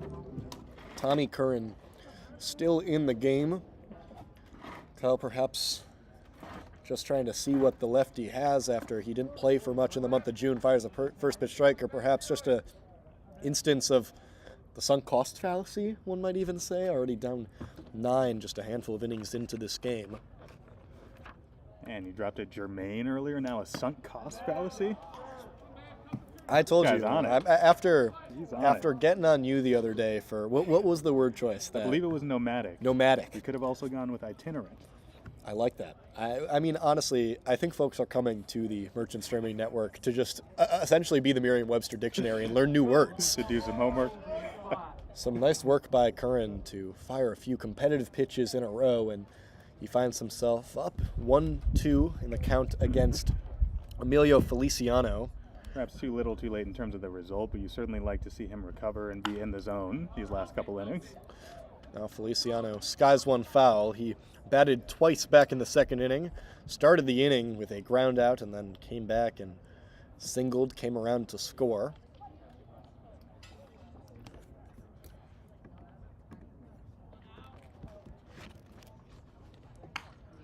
Now pokes one awkwardly in the direction of the first baseman Gomez, who laid out to try and dive for the play in foul territory, but is unable to get there, so ultimately a harmless result for Feliciano, and he'll get another chance with a 1-2 count. This is a double home game for Feliciano. This is the Menlo Park home park, and he also spent this spring right here at the College of San Mateo. Currently uncommitted, but I'll still count it as a double home game. Well, he was good here this past year. 116 at-bats, hit .302. It's behind 1-2, and now nukes one out into left field. Trailing back is the left fielder, but it's in foul territory. Finney was hunting that one down, but was too far in foul territory to make a play on, but the count remains 1-2 either way. So a nice job by Feliciano to extend this at-bat after falling behind. This is also the home of the 2025 Conference Champions. Feliciano was part of that team. Tremendous defender. We mentioned he hasn't gotten a whole lot of play this summer, but you figure with Beal being gone, he can play the infield and the outfield. .976 fielding percentage in his 2 years at the College of San Mateo. Another pitch, another foul ball. We've been stuck on a 1-2 count for a little while now as Curran growing slightly frustrated as he tries to punch Feliciano out. He's attacked in a variety of locations and with a handful of different pitches with 2 strikes. So far, nothing has worked against the right fielder. Tries again, and this time gets him looking.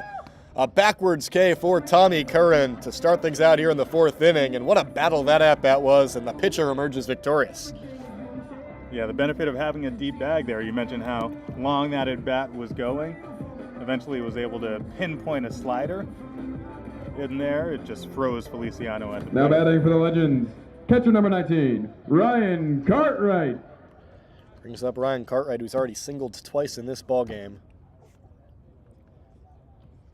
Saw Curran last inning and sends the first one back in Curran's direction, scooped by the shortstop Turner, who fires a bullet over to Gomez for the second out of the inning. So far, 2 batters, and Curran's looking a little bit sharper here in the batting 4th. for the Legends, center fielder number 4, Charlie Degler. Brings up Charlie Degler, another guy who singled twice in this game. You're going to hear that for the rest of the broadcast, with the Legends already totaling 12 hits, and a few players have already reached base a handful of times. One of those days that I'm glad I'm not on play-by-play, Ethan, so I don't have to try to sort through my scorebook, that mess of a second inning, as I try to update these batters' lines. Good luck with that. Yeah, thank you. I'm doing my best thus far. As Curran fires another first pitch strike, continuing to look much sharper in this 4th inning, and now gets a very, very shallowly hit ball back to Curran. He picks it up and tosses it over. Thought he had more time than he did, though. Was a little lackadaisical in getting over to that ball, and good hustle from Now Degler. batting for the Legends, Chopping that one out and getting to first left base for a fielder 2-out single. number Great hustle 3, from Degler, and that's the second time we've seen Quincy Curran be Villa. lackadaisical in fielding off the mound. We saw that throw that went into center field, and that time you got to know the speed of the runner. You got a 1-2-3 inning right in front of you, and with how difficult it's been for this pitching staff, you Got to lock in a little bit more there. See if Degler wants to go off first, even with this big lead. So the hit total for the Legends now up to a baker's dozen, out hitting the Merchants 13-4, outscoring the Merchants 10-1 with 2 outs, 1 runner on in the bottom of the 4th. There it goes. Runner goes on the 1-0 count. Winchell fires. It's a closer play than we've seen thus far today, but another stolen base. Degler, his second of the day. Yeah, couple hops, secondary, a tertiary lead there from Degler. And a great throw from Winchell, one of the better throws we've seen from him behind the plate, but too big a lead. Villa with a 1-1 count. He's 1 for 2 on the day with a walk. He was the last batter in that seemingly never-ending second inning that eventually did come to end with his last plate appearance, a fly out to the right fielder, Young Goldberg. A chance to tack on some more here with a runner in scoring position and 2 outs. Curran kicks and fires the 1-1. It's a good one. Got Villa swinging out a pitch below the zone. How'd you feel about tertiary? I thought that was good. I like tertiary. Oh. Usually I feel like used to describe colors on the color wheel. I like to stretch here. But I knew what you were talking about, so Yeah. that's what counts. Now Curran looks at the runner, now fires the 1-2, smacked over to the third baseman, Giovanetti. Tosses to Gomez for the 3rd out of the inning. That's the 2nd straight scoreless defensive effort by the Merchants. A little bit of progress, but the score still sits at 10-1. The Mercs will try and mix them up in the top of the 5th. Don't go anywhere.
Two, three, four due up for the Merchants.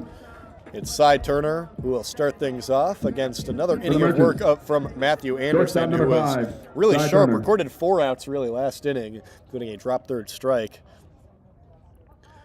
No one was able to reach the regular way against Anderson, either a walk, hit by pitch, or hit.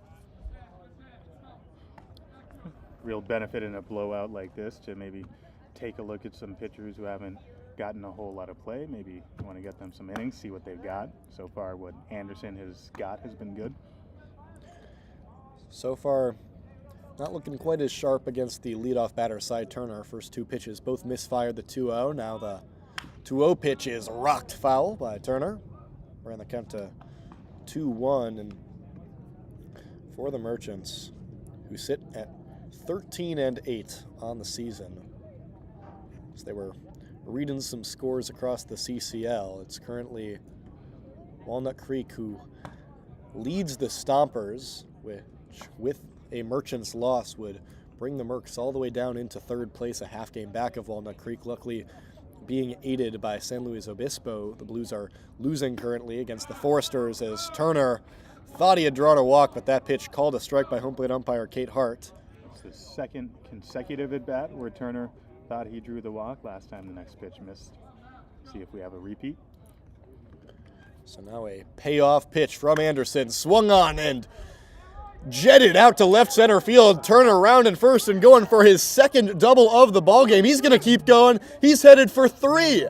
And he is in standing. Cy Turner, a double and now a triple in this ball game. He has been one of the few very bright spots in today's ball game. Now batting for the Merchants. He's really got the bat Designated going, hitter sent a number 20, nuke out into left Jackson center. Nystrom. Yeah, he was not looking to walk on that full count pitch. Down by 9 runs, you sit fastball, and he stayed on it and lined it all the way out to deep left center. It's deceptively deep out there. That's the second or third time you called it. Initially thought it would be a double, which I also did, but there's just a lot of room out there in that outfield. It kept going, and so did Turner. It's the 6th triple of the season for the Merchants. As Nystrom fouls the first pitch in the direction of the Legends dugout, and trying to get over and make the play was Birdsall, but it was off the fence. Second triple for Turner in his last 5 games. It's fun watching him run, man. He's reached base in all 3 of his plate appearances, a double and a triple. As now Nystrom falls behind 0-2. Turner's already got some of the hardest parts of the cycle out of the way, and certainly plenty of time. Would require him hitting his first homer of the season later in this game. It's now the 0-2 pitch to Nystrom is chopped foul. He stays alive. Nystrom 0 for 2, a strikeout and a flyout in this ball game.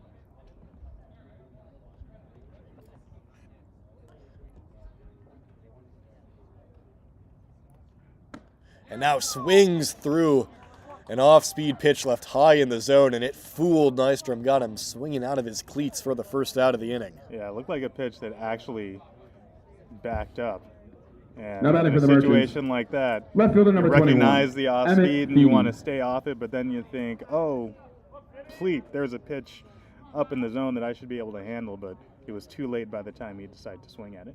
Brings up Emmett Finney, who's 2 for 2 with 2 singles, takes the first pitch for a strike, and his success on the road has continued so far in this one. His overall batting average is at .256, and that's splitting the difference between his home average of 167 and his road average of 333, which isn't even reflecting those 2 singles so far in this ball game, but he's now quickly behind 0-2 after fouling the 0-1 pitch softly in the direction of the Merchants dugout.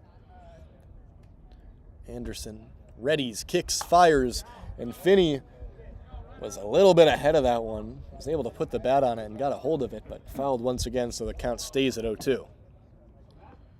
This is Finney's 3rd turn in the CCL. 2023 with Walnut Creek, last season with Menlo Park. Getting the full tour. Maybe he'll join the Philippine national team next. The 0-2 pitch gets by Finney for a strikeout. Back-to-back strikeouts for Anderson, and 2 crucial ones, I may add, with no outs and Turner reaching with a leadoff triple. Suddenly, sac fly no longer in play. A wasted opportunity. Obviously, sac fly would just bring in 1 run and put a very small dent in a sizable lead, but you'll take anything you can get if you're the Merchants, and those 2 strikeouts certainly ain't going to help. On the second time, they've had that runner on third, less than 2 out situation. And so far, not been able to get him in. Brings in Riley Winchell. Swings through a breaking ball that sunk into the dirt for the first pitch. Winchell so far was hit by a pitch in his last at-bat and flew out to the center fielder back in the first inning. The 0-1 pitch rocketed out to left field. Going back is Villa, and that one bounces off the wall. Some excitement here from the fans, but it'll score a run. An RBI double for Riley Winchell as the crowd was holding their breath. So it was once again off the wall. We've seen a handful of those that had just been a few feet away from being homers, but nonetheless, you'll take some juice offensively if you are this Merchants offense, and that's the 2nd extra base hit of the inning for the Merchants. And 2nd extra base hit this month for Winchell as well. It would be huge if he could start to come alive and impact the ball. That was a breaking ball left over the middle of the plate, and he did not miss it. Surprised it didn't get out. So the score moves to 10-2.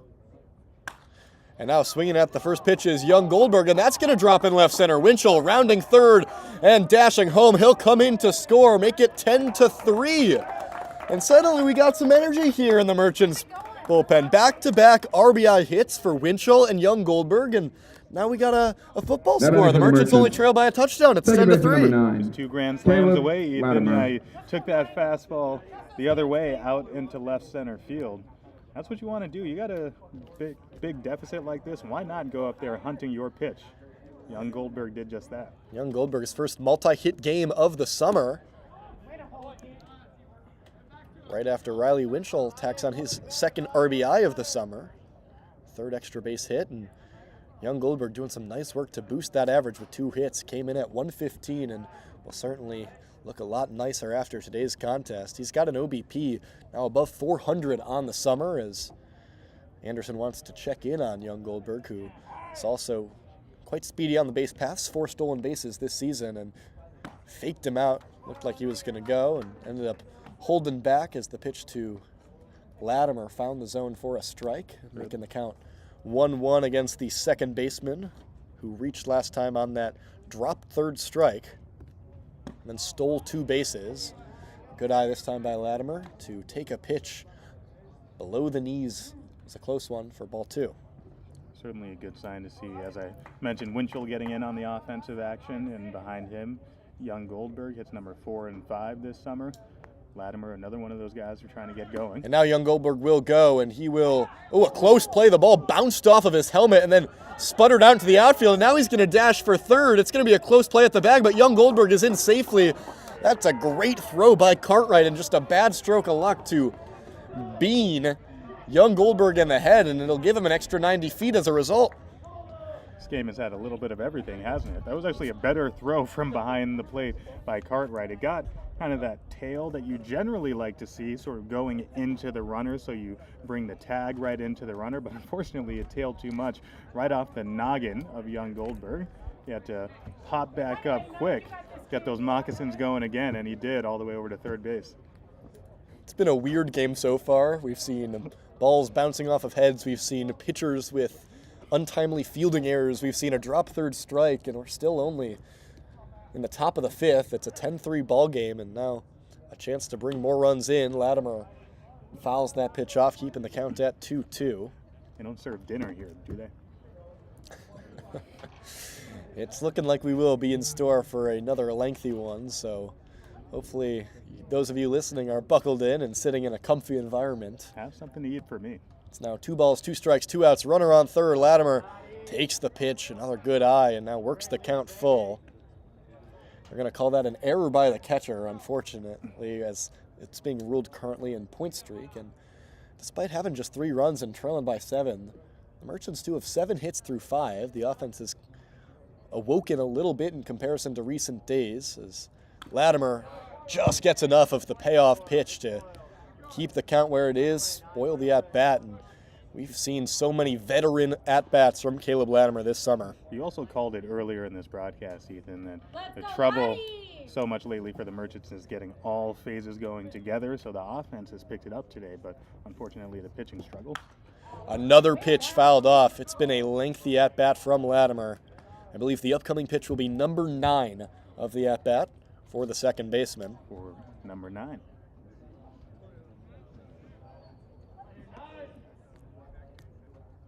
(10-3), but you never feel like they're out of it. The payoff pitch once again is softly sent towards the third baseman, Bleeker, but he left it behind him, got under the glove, and it'll score another run. Make it 10-4 as the Merchants putting up a crooked number to work themselves back into this ball game. 10-4, good buddy on that one. Now batting for the Just a Merchants. routine ground ball Third baseman, over number to 28, third base. Ben And Giovanetti. like you said, it just went under Bleeker's glove. We have seen some weirdly sloppy defense from both of these teams today. Really unusual to see from these teams. 3 errors apiece already. Now the first pitch to Giovanetti is missiled out into left field, but foul. Latimer was going on the pitch.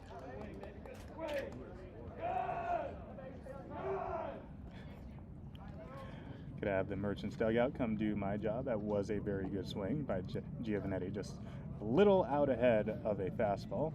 Much like Young Goldberg, he went up there hunting fastball, just a little quick that time. They're calling that last play by Latimer a single as of now, but now Looks like they're adding a catcher error from the throw. It's now 4 errors for the home team, 3 for the Merchants. We've already seen plenty of errors, and it's been a common trend in recent games as Giovanetti now falls behind 0-2. Yeah, maybe attribute it to the turf field maybe here for the Merchants, but The 0-2 misses in the dirt. Obviously, Menlo Park plays here all the time. It's their home stadium. Just weird, and perhaps in a game with such a big score disparity, see players start to lose focus. We've seen that with Curran. We saw that on the throw from LaChance. The 1-2, a dribbler sent in the direction of Bleeker, a chance to make up for his error. And he does, tossing it over to Birdsall. A bit of an awkward play at first, but a nice scoop by the first baseman, and that'll end things here in the top of the 5th. But some good work by the Merchants to get themselves back in within striking distance. Score is 4-10 as we head to the bottom of the 5th on the Merchants Radio Network.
We're set now for the bottom of the 5th. The middle part of this game moving along a little bit faster than the first 2 innings. It's 10-4 the Legends lead. Haven't scored since that huge outpouring of 8 runs back in the 2nd that put them up 10-1. Since then, the Merchants have scored 3 unanswered and now bringing a new pitcher into the game, ending Tommy Curran's day. It's the righty A.J. Gamboa, who will make his 5th appearance. He's thrown 5 1/3 so far this season with an ERA a tick over 5.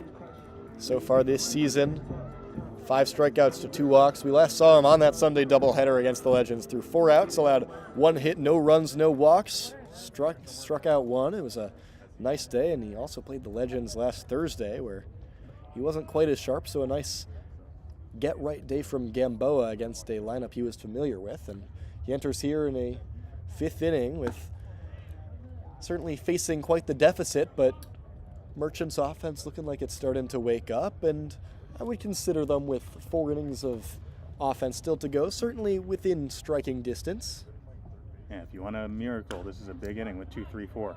Bose chops one and backhanded by Giovanetti, who tosses over too high for the first baseman Gomez, and that's going to allow Bose to reach second. Nice backup by the right fielder Young Goldberg, but it'll be a leadoff single and advancement for Bose. We know Gio likes to show off that arm over at third base. Now, it was going to be a close play, but that's one that you don't want to force with the speed of Bose. It was chopped slowly. Mitchell He had to range to his right, Birdsall. cross into foul territory there, and stop and plant, and just rushed it and sailed the throw over at first base.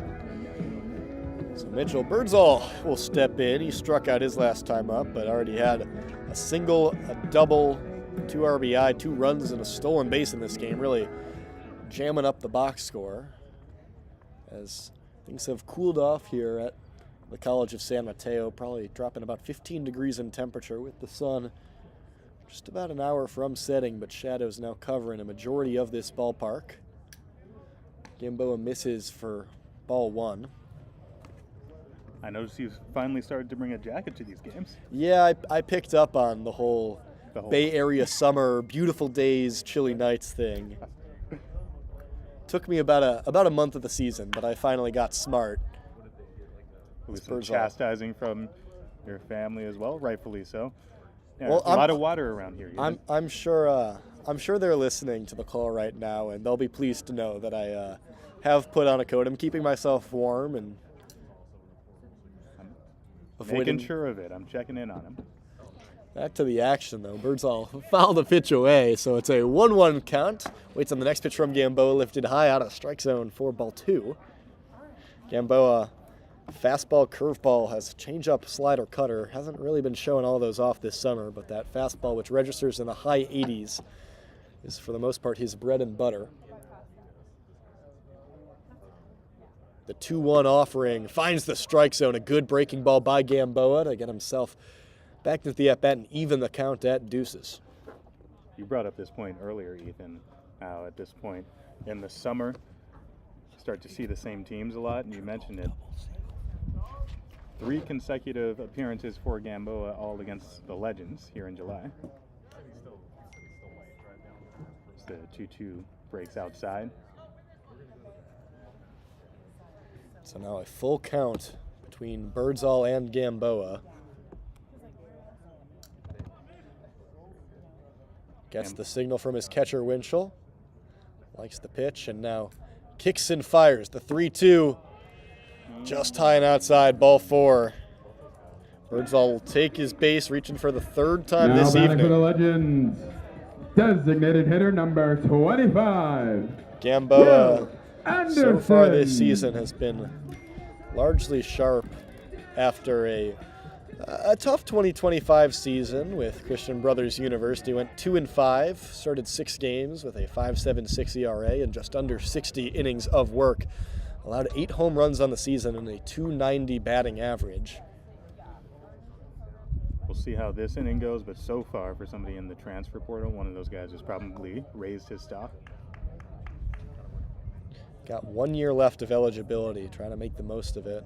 Still waiting to see what his destination will be. Imagine that announcement could be coming in the next handful of weeks. He's put some good tape out there in the past few weeks. Falls behind right now, a 1-0 count against Will Anderson. It's ahead. It was a really good pitch that looped just below the strike zone, but didn't get a swing from Anderson and just missed. So now a 2-0 count. Yeah, some close calls these last couple at bats. Gamboa not much of a strikeout pitcher, so he really wants to get those pitches close to the zone. The 2-0 offering to Anderson.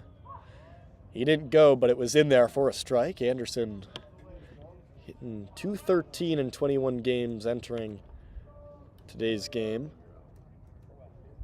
Has walked and was hit by a pitch back in the 3rd. So just an 0-for-1 stat line with the fly out to right field all the way back in the 1st. Now the 2-1 pitch. Gamboa fires. Gets a big swing and a miss on the high heat fastball.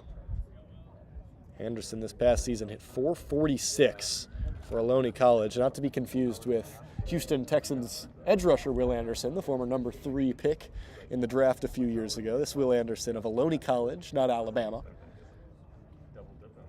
Will Anderson also fairly strong at hitting, just quarterbacks. Yeah. Try to show that hitting right here. The 2-2 pitch swung on and fouled. He just got enough. Yeah, that last pitch was foul tipped as well. It was held on to by Winchell at that time, just popped out of the glove. Anderson also pitched this spring at Ohlone. 28 innings of .286 ERA ball. So we got it done on both sides of the plate. Excellent two-way player Both sides, is Anderson. You have to think it allows him to understand the pitcher's mindset as well here as a hitter. Trying to do something against Gamboa with a 2-2, knuckled foul. Santa Clara commit. See if he joins Tyler LaChance. He has struggled thus far this summer against Alameda. Came into today's game just 3 for 18, a 167 batting average, but of those 3 hits, included in there a double and a triple. So when he's been able to connect, he's really made his presence felt. 9 strikeouts against the Merchants, trying to avoid making that number 10. A great work to extend the bat, but a nice play by the second baseman, Latimer. He dove to make the catch and then glove flipped it over to Cy Turner. An absolutely beautiful play. Pulchritudinous by Caleb Latimer to double up the Legends on the base pass and snag the first 2 outs of the bottom of the 5th. I couldn't have said it better myself, Ethan, and you described it well. Great job by Anderson. You noted his strikeout troubles. He was committed to making contact. He reached down in the zone to poke that one up the middle. And Latimer, a great diving play. And we mentioned he models his game after some of the game's best defensive shortstops, Lindor and Wynn. And a Lindor-like play, I would say, there at second base. And not much James Bowes could have done there on second base. Was only off the bag by a few feet, really, but Latimer caught it just about the same distance he was away from the bag, and with a quick little glove flip over to Cy Turner, who has shown good awareness by covering the bag. They double up the Legends as the Merchants pitching staff tries to put up the 3rd consecutive 0 on the scoreboard.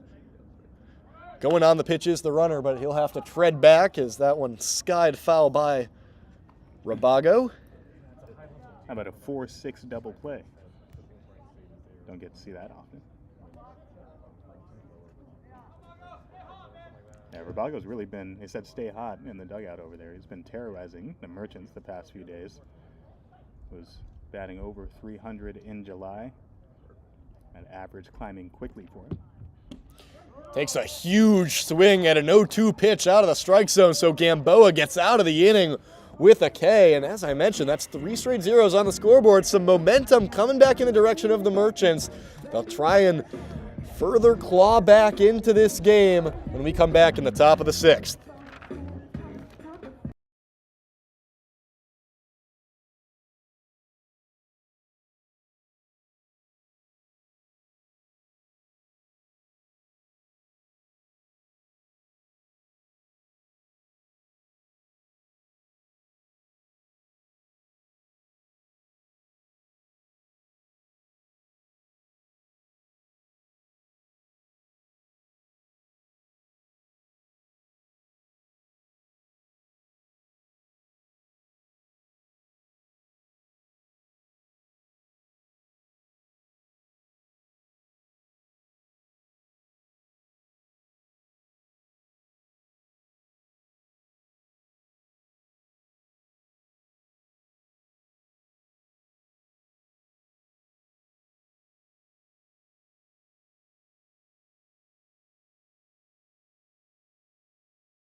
Play now for the Merchants. Home half of the 5th, First baseman number 8, Fabian away Gomez. half of the 6th, as the Merchants are up to bat in the top of the 6th. Have some defensive subs to announce. Catching for Cartwright will be Will Robbins entering the game, and at the hot corner for Carter Bleeker is Shaddix as Gomez rockets a first pitch out, a line drive snagged by the right fielder Feliciano for the first out, a quick first out. On the bump. Now batting for the Merchants. A lot of hard hit Center fielder balls number for outs 0, today Jack for the Bollinger. Merchants, just not getting them to fall. Matthew Anderson remains on the bump for the Legends. He gave up that 3 spot last inning, on 3 hits. Wasn't helped out particularly by his defense. A few plays unlucky, a few plays that you can't see in a summer league setting. We've currently got the scoreboard showing 4 errors per side in this ball game. Bollinger fires one back for a foul ball, making the count 1-1. Bollinger, one of those guys who's hit 2 balls very hard today, but had nothing to show for it.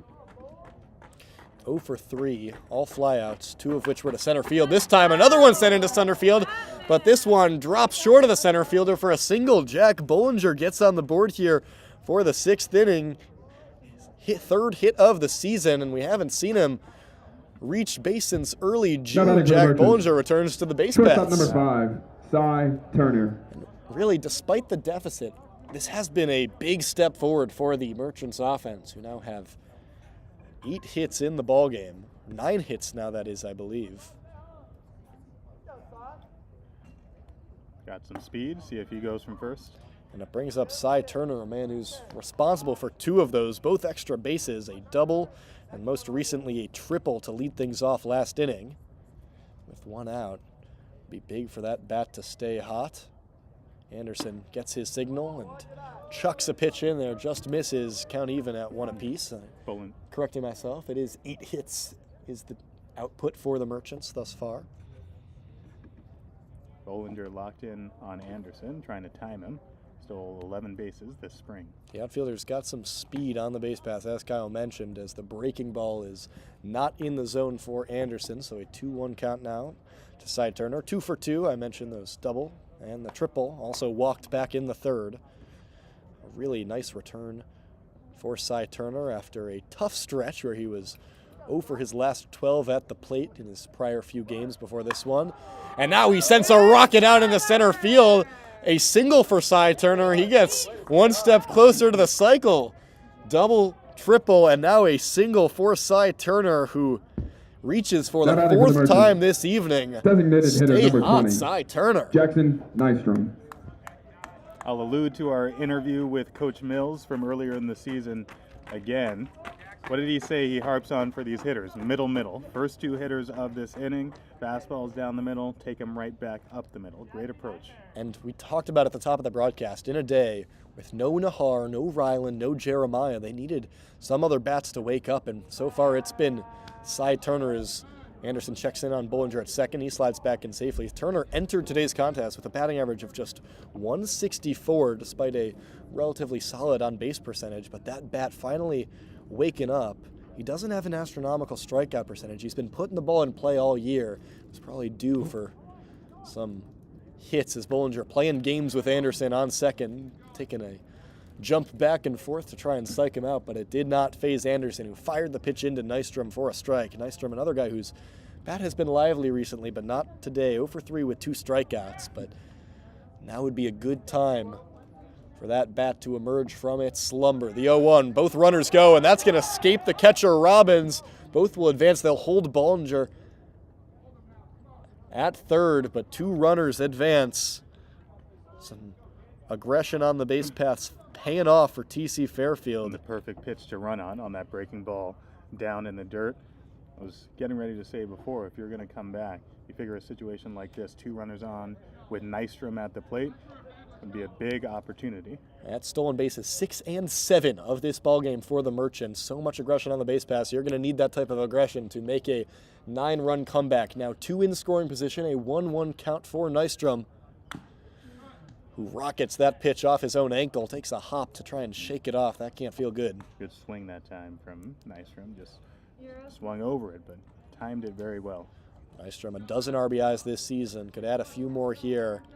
He's got a .341 batting average and OPS over 1,000. And walks more than he strikes out. Not much more you could ask for from a power hitter. He does not get cheated up there either, Ethan. Trying to avoid striking out for the 3rd time today. Sac fly is in play with a runner on third, less than 2 outs. The 1-2 from Anderson, a crucial pitch upcoming. He fires it in the dirt.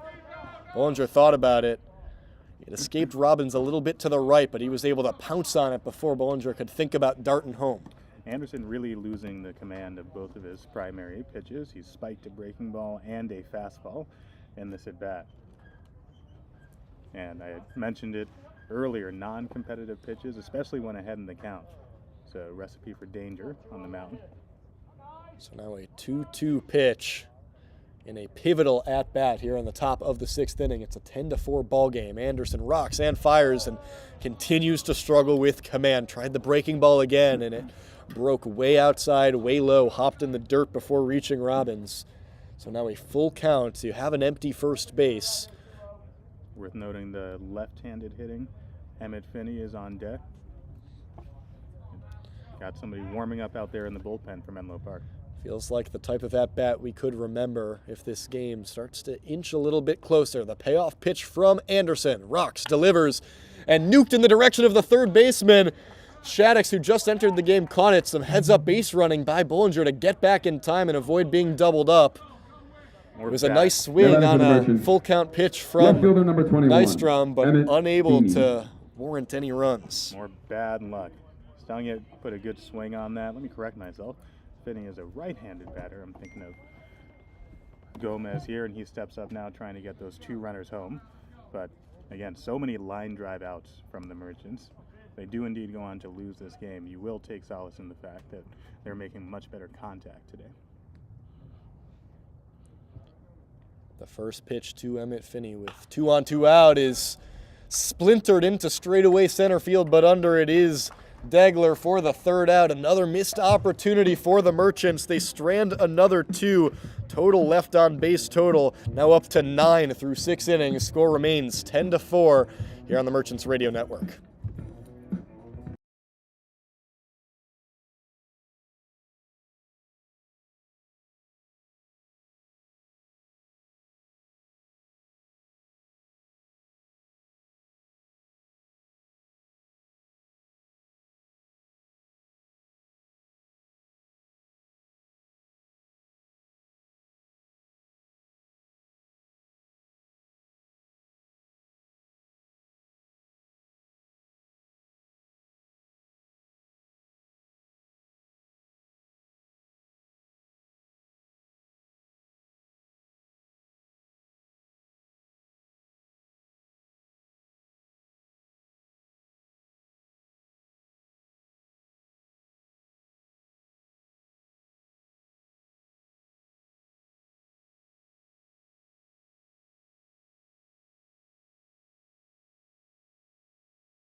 Bottom 6 at the College of San Mateo. A beautiful atmosphere, a nice skyline view as was driving in. Just like Sunday at Kenyatta College, I was really impressed by the campus, just beautiful. We walked past the football practice that was ongoing as we walked into the ballpark today.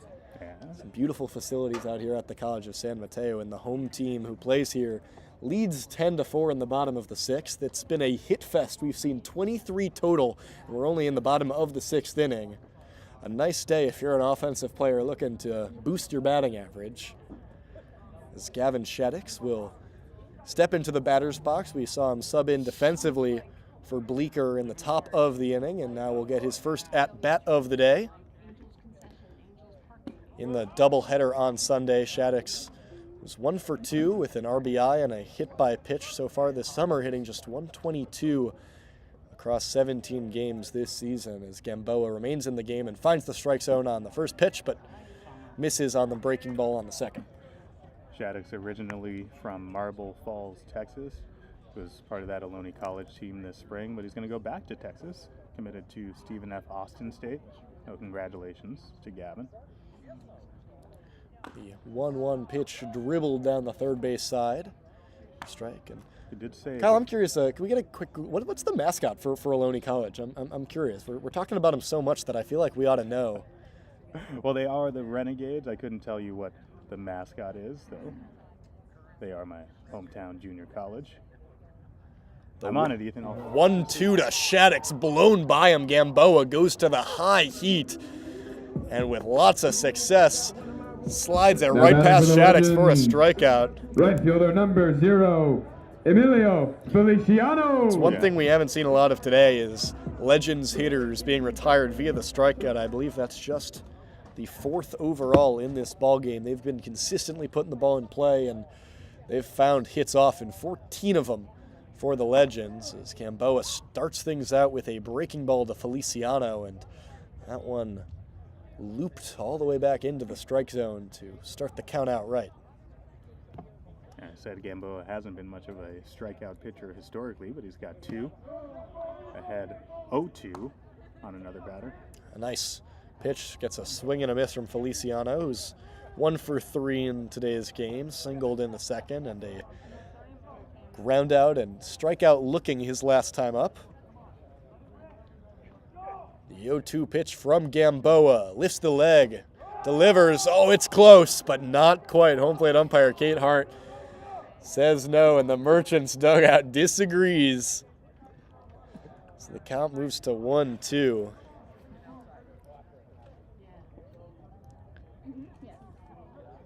Now the 1-2 pitch, softly chopped in the direction of Turner, the shortstop. He charges and tosses over.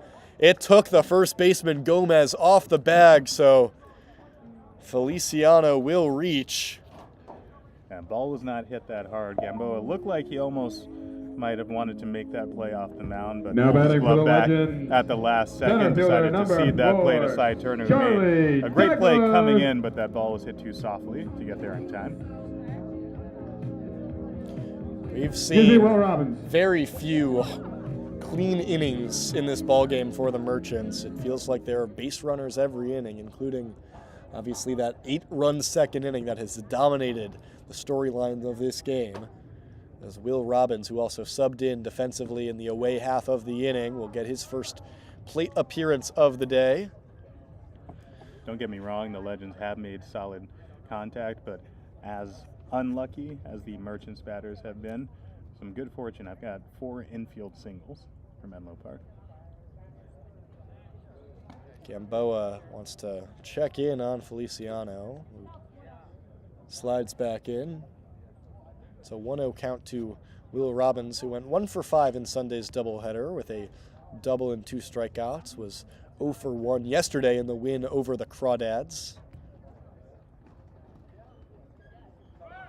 Runner goes on the pitch. Winchell fires down. It's a good throw, but the ball just escapes Latimer. They would have had him, but instead it's a stolen base for Feliciano, and another runner moves into scoring position for Will Robbins. Yeah, 98% of a great throw out there at second base. On target that time. I talked about that tail going into the runner that time by Winchell. It was perfect, but Latimer just not able to glove it at second base. Some discussion over what the correct count should be. I believe it should be a 1-1 count before this pitch against Will Robbins, whose father, Doug, was a 2-time College World Series champion for Stanford. Instead, they've reversed it. It's a 2-0 count, in fact. But Doug Robbins, the Stanford alum, also helped the United States win gold at the 1988 Olympics, and then went on to play some minor league ball with the Orioles and your team, the A's. Mm-hmm. Couldn't quite make it to the show, but I'm sure he's had some great stories for the younger Robbins. And his son has been putting up some good numbers his freshman year at Princeton at .259 with 3 doubles and 7 RBI. We'll look to build off that in the Ivy League. And he's been pretty sharp for the most part this summer, especially in games against these Merchants. As we get a delay, the infield will come in to meet. The umpires will discuss some things. And I mentioned Robbins has been really good against the Merchants. How about batting .429 entering today's contest with a double, 2 RBI, and hits in all 4 contests, and chance to make that all 5 contests. He was highly touted coming out of Burlingame High School. Senior captain. He had a couple first-team All-League honors there. How about going Helped him to a title, a couple playoff berths. Looks like they might be checking in on Feliciano, who slid into second base. Not sure if he got nicked up on the play, but it looks like they're talking with him. It's a Legends team that's already a little bit hard-pressed for depth, really can't afford many injuries. They've already had a few at this point in the season, and we already talked about Dane Most, Tucker Beal no longer with the roster for the rest of the summer from this point forward, and they were 2 big players for this team. Well, and especially Feliciano, who's got a lot of versatility and play around the infield and in the outfield in right field today. So they'd be loath to lose him. They put up such a great effort today after losing those 2 players. That was the storyline we had for them coming in, but they haven't skipped a beat. Looks like a member of the Legends medical staff is trotting back into the dugout, and Feliciano will remain in the game, so he looks to be okay after that stolen base, which is the 5th one of the day for the Legends, making it 12 total in this ballgame. It's been a great day if you love stolen bases and base hits. Great day if you love stolen bases, base hits, and errors. Yeah. If you don't like your scorebook to stay clean, this is the game for you. Gamboa fires a few practice pitches to Robbins, and we mentioned playing his collegiate ball at Princeton. Hillsborough, California to Princeton, New Jersey is about as far of a flight as you can take in the continental United States in terms of high school to college ball. Going coast to coast, and chance to go coast to coast here as he takes the 2-0 pitch in the strike zone, making the count 2-1. An intelligent player, as you might imagine, going back to his time at Burlingame High School. He was class valedictorian, got the Faculty Achievement Award in Science, and a graduation seal of biliteracy, also speaks Spanish. Gamboa broke a little too low on the 2-1 offering. It escaped him, so the count moves to 3-1 against Will Robbins. It's a runner on second, 1 out. 10-4 is the score.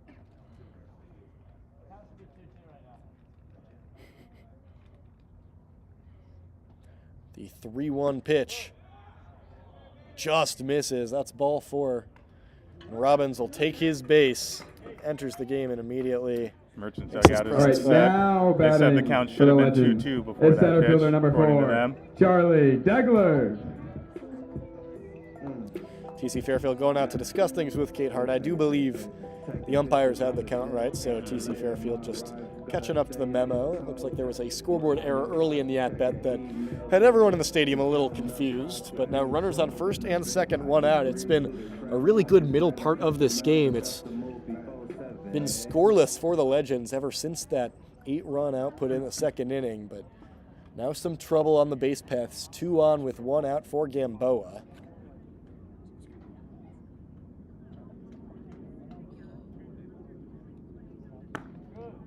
First pitch to Charlie Degler, who's 3 singles in this ball game.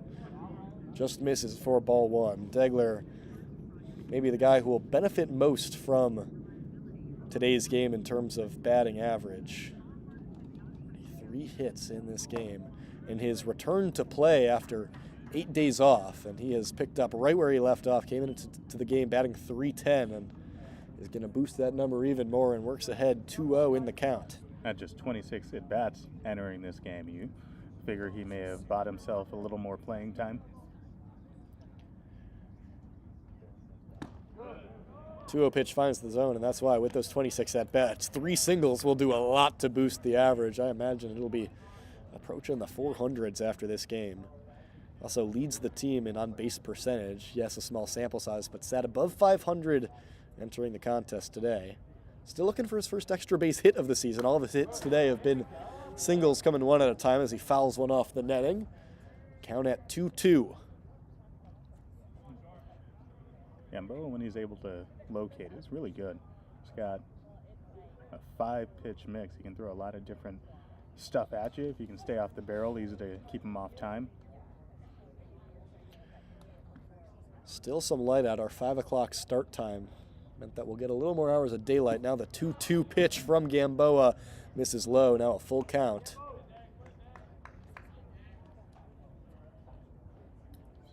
Danger on deck, going back to the top of the lineup after this. I guess is the reason for that early start time. Doesn't look like we got any big lighting system here, so with this game taking a while, it's something worth monitoring. As we near the 2.5 hour mark, still in the bottom of the sixth. It's a full count with 1 out, runners on first and second. The pitch from Gamboa way up, ball 4, and now the bases are loaded. Degler reaches for the 4th time today, all coming 1 base at a time, a walk and 3 singles. And the dangerous Now, Quincy batting for the Villa Legends, steps up with the left bases fielder number loaded. 3, Quincy The Villa. Merchants did so much good work to score 3 unanswered and get themselves back into this ball game, but that could all be erased with a bases loaded swing of the bat from Quincy Villa. Still just 1 out here in the bottom of the 6th for Villa, making his 5th plate appearance already through 6 innings. He's 1 for 3 with a double and a walk. First pitch chopped to Giovanetti. He'll come home with it. Stepping on home is Winchell to get the lead runner. Villa reaches that speed on full display, so unable to get the double play, but good work by the Now, Merchants batting for the defense Legends, to get the lead runner and keep the score where it is. shortstop Yeah, I was going to say, even 77, if you get a ground ball there, it's going to be James difficult to double Bowe. up Villa. I would have liked to see that played a little more on the safe side and have Winchell just eat that after the throw home, but Gomez was able to get it at first, so chance for Gamboa to get out of this, of course, extremely tough against the best that Menlo Park has to offer. So Feliciano out at home, so now it's Robbins on second, Robbins on third, Degler on second, as Bose chops the pitch over to Latimer. He turns and tosses over to Gomez for a crucial third out, and the score once again remains the same as the Merchants escape a jam. This time it's the Legends loading 3 as we head in, stranding 3, as we head into the top of the 7th on the Merchants Radio Network.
Ten to 4 remains the score. New pitcher in the game for Menlo Park is the righty Sam Young. So far this summer, 8 appearances, 7 innings pitched, and a 11.57 ERA. But we saw him a few days ago, Kyle. Yeah, the flame-throwing Sam Young, that fastball will average in the low 90s, and he used it to great effect the other day in Game 2 of the doubleheader. Went a couple scoreless innings, and struck out 2. And I'm sure this great omnidirectional mic that we've got will pick up the pop of that catcher's glove just about 15 feet in front of us. So once again, it's Ethan Siegel and Kyle Floyd on the call here. If you're tuning in on the Merchants YouTube channel, thank you for hanging out with us in this game that's been a bit lopsided from the start. Leading off the Merchants top of the still a seventh for the chance to Merchants. strike Left back, fielder trail number by 21. 6 in the top of the Excuse me, seventh. designated And hitter number. due up is Riley number Winchell, 17, followed Riley by Winchell. Hayden Young Goldberg and Caleb Latimer as we sort some things out with the PA announcer and finally ID that it is indeed Riley Winchell who will be leading things off. His last time up, he broke out of a bit of a dry era himself with a RBI double a few innings ago. It's the first pitch fouled back, and Kyle, you were on it. You can really just tell the difference in velocity between Sam Young and just about any other pitcher we've seen in this ball game. He's got some real deal heat. Yeah, and he uses it. Mentioned the other pitcher's over 80% fastballs. He's over 90% fastballs. Now we get a broken bat on a foul ball as the back end of the bat splintered right in the direction of Young. And holy moly, you can see that heat on full display as Winchell smiling, Young smiling too after that exchange. We're just up the road from Half Moon Bay, where I spent a lot of my youth on the beach building bonfires. You could use that splintered piece of wood as nice kindling. Just shattered his bat. So Winchell was able to put the bat on the ball for each of Young's first 2 pitches, but lost a bat in the process, and both were foul balls. Now we'll try again down 0-2. Young rocks and fires, and same result, a speedy pitch, but fouled off this time out to the right side. Winchell was a tad late on it, but keeps the at-bat alive. Young will occasionally feature a curveball as well. He's also got a changeup, but hasn't thrown it very much, hasn't needed it. Misses the 0-2. Young, we mentioned that ERA in the double digits. Also does have a double-digit strikeouts per 9 innings, but has struggled with command at times. 5 wild pitches, 3 hit by pitches. It's why he's 0-2 thus far this season. Now tries the 1-2 pitch, and that one hopped but snagged by the third baseman Shaddix, who then sends a one-hopper over to the first baseman Birdsall for the first out of the inning. An eventful first at bat and a nice play at the hot corner by Gavin Shaddix. Now batting for the Merchants. Right fielder number 6, Hayden Young Goldberg. You described it well. Winchell was on the fastball that time, fairly well hit, as you said, on a one hop over to third base, but a nice play made there by Shaddix, who came in defensively a few innings ago. Brings up Hayden Young Goldberg, who's got 2 singles and a flyout in this game, his first multi-hit game of the season. As a ball dribbled into the field of play from the Merchants bullpen, causing a slight delay.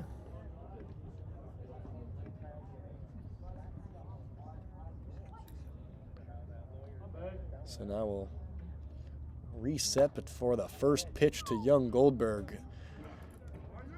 Smooth delivery and chucks it past him for the first strike. Righty pitcher versus lefty matchup here for Young Goldberg, who takes the 0-1, a good eye, just below the belt, 4-1. Young has the size to match the power, being 6'2", 220, righty out of the University of Richmond, just finished his freshman year this spring. Pitched in 11 games, gave up 7 runs, Young struck out Goldberg 10. fouls this pitch back in our direction off the netting. As you can imagine, with the kind of stuff he has, he starred in high school at Crystal Springs Uplands College Prep. Say that 5 times fast. 79 strikeouts and a .74 ERA with a no-hitter in there in his senior year. Now the 1-2 is once again fouled off. So far the Merchant hitters have done a good job to keep up with the speed of Young and spoil a handful of pitches. Not intimidated by the pure velocity, but they've consistently been behind in counts. Young steps, rocks, and delivers, but misses outside, ball 2, count now even. Gotta tell you, a much better placed parking lot here at the College of San Mateo and at our home stomping ground. Sometimes I worry about those foul balls. Nothing They worse go than up a above baseball through the windshield. Awful, yeah. Happened to one of my professors this spring, actually. The 2-2 count rocketed back towards Young. Young Goldberg will reach with his third single of the ballgame. And in the battle between Young and Young Goldberg, the guy with the hyphen in his last name ends up winning it. A single for Young Goldberg, his third time reaching today. Second baseman number 9. Extra Caleb Latimer. on that last name. He put a little pepper on that ball up the middle. It was a little comical watching Young Goldberg run directly to first as though he was running out of ground ball that time. And Kyle, we were wondering who is going to step up and who is going to break out in this game. We've talked about it all game long without 3 of its most important offensive players in the lineup. And so far, Hayden Young Goldberg has really been the one to ring the bell and meet the moment. Him and Cy Turner, both with 3 hits in this ball game. 2 for Emmett Finney as well. It's Caleb Latimer up now, who he's reached twice on errors in this ball game and struck out as Young Goldberg darts over to second base and slides in safely. Ball sputters into the outfield, but he'll stay at second. It's another stolen base for Young Goldberg, his 2nd of this ball game and his 6th overall this season. Yeah, great throw, better jump from Young Goldberg there. But it's worth noting with bats like Turner and Young Goldberg heating up for a primarily right-handed hitting lineup, to get those bats going to offer some variety is extra important. It's a really good point. It is the righty, however, right now, Caleb Latimer, who faces a 1-1 count, but Sam Young misses high for ball 2. All of Young Goldberg and Turner and Gomez, the primary left-handed hitters in this lineup, have struggled a lot. And this the summer. new addition, Aiden Tackless, Yes. could be a crucial lefty in the batting order for the Merchants going forward. It isn't in the lineup today. Now the 2-1 to Latimer. He dug out a pitch that was lower than the zone and fouled it back, so now the count evened. Latimer of Oklahoma Baptist University missed a lot of this past season with an injury. He was excellent up at the tournament in Canada, hit .381 in 5 games, but has struggled to replicate that hitting success since coming back to the States. Yeah, still hitless this month. Be a great time for one. The 2-2 missed low and away, so another full count. We've seen a handful of them in this game, and big chance for Caleb Latimer with a runner in scoring position and 1 out. Got some room on the right side for Latimer. Seen him go the other way quite a bit. Especially against a high-velocity pitcher like Young, certainly possible. Young Goldberg goes on the pitch. It missed high for ball 4, and they'll steal an extra base to go along with it. 3rd stolen base of the day for Hayden Young Goldberg. We know this team and a base on balls for Caleb Latimer. Excuse me, Ethan. We know this team is aggressive. That's an extra aggressive decision, sending Young Goldberg on the pitch there. Now batting for the Merchants. Third baseman Down number 6 28. runs. You don't want to Ben lose any Giovanetti. And base now runners. at I this have point. to imagine with runners on the corners and 1 out, they'll try and move Caleb Latimer Certainly. over from first to second. That was the 9th stolen base by my count in this game for the Merchants, and a chance to make it double digits with the speedy Latimer, who's already got 2 stolen bases in this game, 8 on the season. He won't go at the first pitch as Giovanetti rocks it foul and out of play. Giovanetti 0 for 3 in this ballgame has put balls in play, but 2 groundouts and a flyout for the big third baseman. He went up looking to hack there too. Big swing. He often has. Very aggressive on the first pitch. Giovanetti's been. He offered at the 0-1. It was high in the zone, but a check swing from Giovanetti will plague him and bring him behind in the count 0-2. Yeah, you saw him commit early there. He's got that big leg kick. It's the top of the 7th. Runners on the corner is 1 out. A 10-4 ball game. Latimer goes on the pitch, but it's sent sky high into the shallow outfield. Under it is the shortstop Bose. Latimer retreats and gets back in safely. But Giovanetti drops to 0 for 4 on the day with a pivotal flyout with 1 out here at the top of the 7th. Second First time baseman today number we've seen 8. that exact sequence Fabian as well, with Latimer Gomez. getting on in front of him, running on a Excuse me, pitch there's a pinch that hitter on the Giovanetti plate. ended up popping out on the infield. Looks like Luna's got a pinch hit. It sure does. So the Number Luna will 22, Angelo Luna. replace Gomez in the 9 spot and will likely take his spot at first base as well in the bottom half of this inning. It's the first string we've seen pulled in this lineup today by TC Fairfield. Luna this season batting .257. Latimer goes on the first pitch, and Robbins will just hold on to it. So there it is, stolen base number 10 in this ball game by my count. And that's Latimer's 3rd of this game. This game is not over. The 7th inning, a base hit here makes this a 4-run game. A story for this offense, which has broken out with 10 hits now, 9 left on base. Luna swings at the 1-0 pitch and sends a line drive directly to the glove of Feliciano. Another hard hit ball. We've seen plenty of good contact, but some really unlucky sequences for the Merchants. Lots of hard hit balls right at Legends defenders. So the score sits still, 10-4, and we're going to stretch here at the College of San Mateo. You won't want to miss the end of this one. Don't go anywhere.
For the Legends.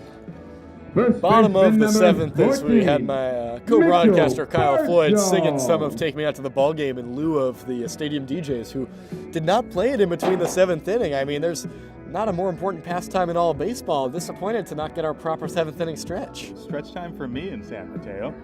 Yeah, you still got up and shook out the bones. Absolutely, you got to get ready for these exciting last few innings. And we got a new pitcher in the game for the Merchants. It's the 6'5" righty Will Bonini, making his 6th appearance of the summer. A sparkling 1.08 ERA in 8 1/3 innings of work. Tasked with keeping the score where it is, and he'll start things off against Mitchell Birdsall, who's reached 3 times today, a single, double, walk, and a strikeout. Bonini has fastball, slider, changeup, but we're going to see mostly fastball, but a handful of breaking balls thrown to start this at bat, and it gets him ahead 0-2. Bonini, that fastball sits in the mid-80s in terms of velocity. Another double home game situation, an alum of the College of San Mateo here. Comfortable pitching in this ballpark, and he looked the part on the first 2 pitches, and a really good 0-2 pitch, but just deemed outside the strike zone by Kate Hart. So first ball of the at-bat to Birdsall. Bonini resets before the 1-2 pitch. Now kicks and delivers. That one spliced down the right field side, but hooked foul. We've tagged Bose as a Merchants killer. Birdsall has been extremely successful against Alameda as well. A 2 for 8 in that doubleheader, and just his 7th game with Menlo Park this summer. and has done very, very well in that number 3 spot. Really like what I've seen from him. Now this pitch rocketed, and that one is going to stay. Oh, just barely hook and foul, deemed by the third base umpire, Harold de Guzman. It was a really close play on the white chalk out in left field. That's why I was originally saying that it was going to stay fair, and I thought it Birdsall has to retreat now. He had a good look at it, though. He was looking directly down the line on that one. I wanted to say before, Birdsall has hit the ground running this summer, just like he did last summer at 327. I believe you mentioned for the Derby Twins of the Jayhawk League. So we'll try the 1-2 pitch again. Bonini fires, and once again fouled back, and that one right into the ribs of the home plate umpire. So we'll take a moment to check on Kate Hart.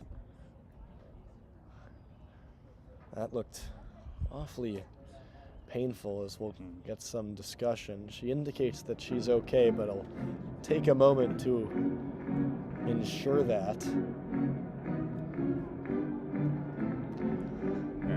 Kate Hart, tough, showing some heart, pun intended, behind the plate. That right into the midsection.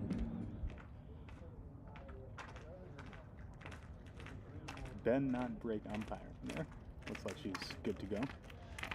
So Riley Winchell retakes his position behind home plate and readies for another 1-2 pitch from Bonini. We've been stuck on this count for a handful of pitches. He kicks and delivers and goes to the off speed and locates it perfectly in the high inside part of the zone and gets Birdsall looking. Now batting for the Legends. Nice start to the day for Bonini. A backwards K against Birdsall. Anderson. Very well located pitch from Bonini, who looked really good back on Sunday in that doubleheader as well, closing out Game 2. We didn't give him the credit for it. We gave Zane Baltz the credit for it, but they're good teammates. I'm sure he didn't mind too much. It's been 4 straight empty innings for the Legends, and they gave themselves enough of a cushion that it might not matter, but the offense has definitely slowed down as Bonini gets another first pitch strike. And it's a game that's featured 14 total runs, 8 total errors, and 25 total hits between these two teams. As fouling one off is Will Anderson, so he'll fall behind 0-2 against Bonini. Anderson so far today, a walk, a hit by pitch, and has been out twice, most recently on a looping lineout to Caleb Latimer that caused a double play.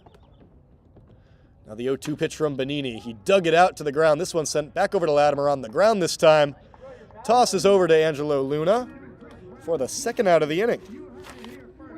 Just one earned run allowed by Bonini this summer, and a stalwart in Now this bullpen, somebody you for can the really rely Legends. on, and that has continued Second these last couple baseman, number games. 18, That was a great Austin Ravago. off-speed pitch that he got the batter to chase at and just roll over to Latimer at second base.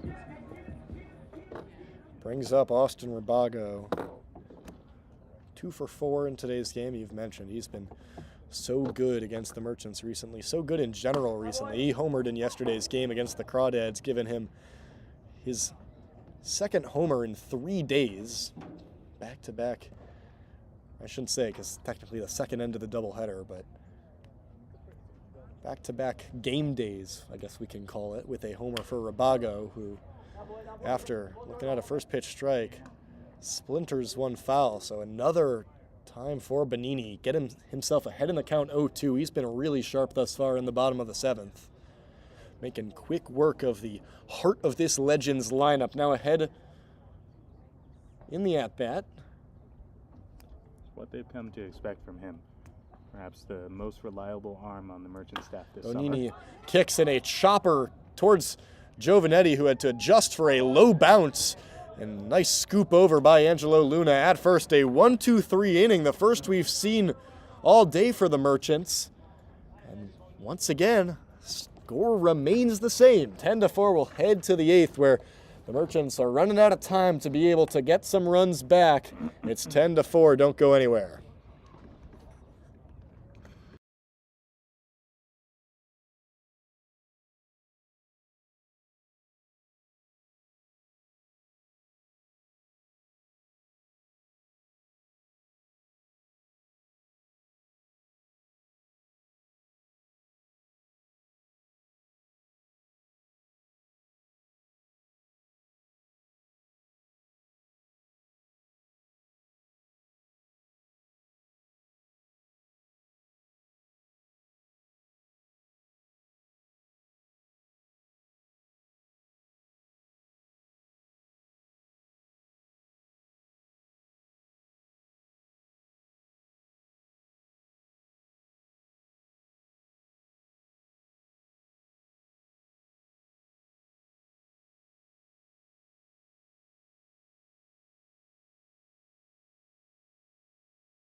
Top of the 8th inning, a 6-run deficit for the Merchants, who only have 6 outs to play with to make up those 6 runs.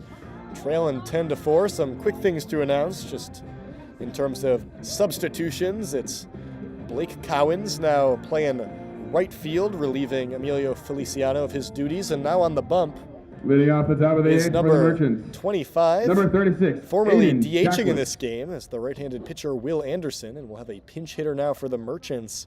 It'll be Aiden Tackless to lead things off, replacing Jack Bollinger in the lineup. First pitch from Anderson in the zone for a strike. It didn't have a ton of zip on it, but found the strike zone. Interesting left-handed hitter to pinch hit against the left-handed pitching Anderson. Tackless swings at the 0-1 pitch, but sends it foul into the trees. Anderson's got kind of a low 3/4 slot from that left side. Interesting delivery. Mentioned that he threw in 28 innings this spring, got into 13 games pitching out of the bullpen for Ohlone. Just a 2.86 ERA.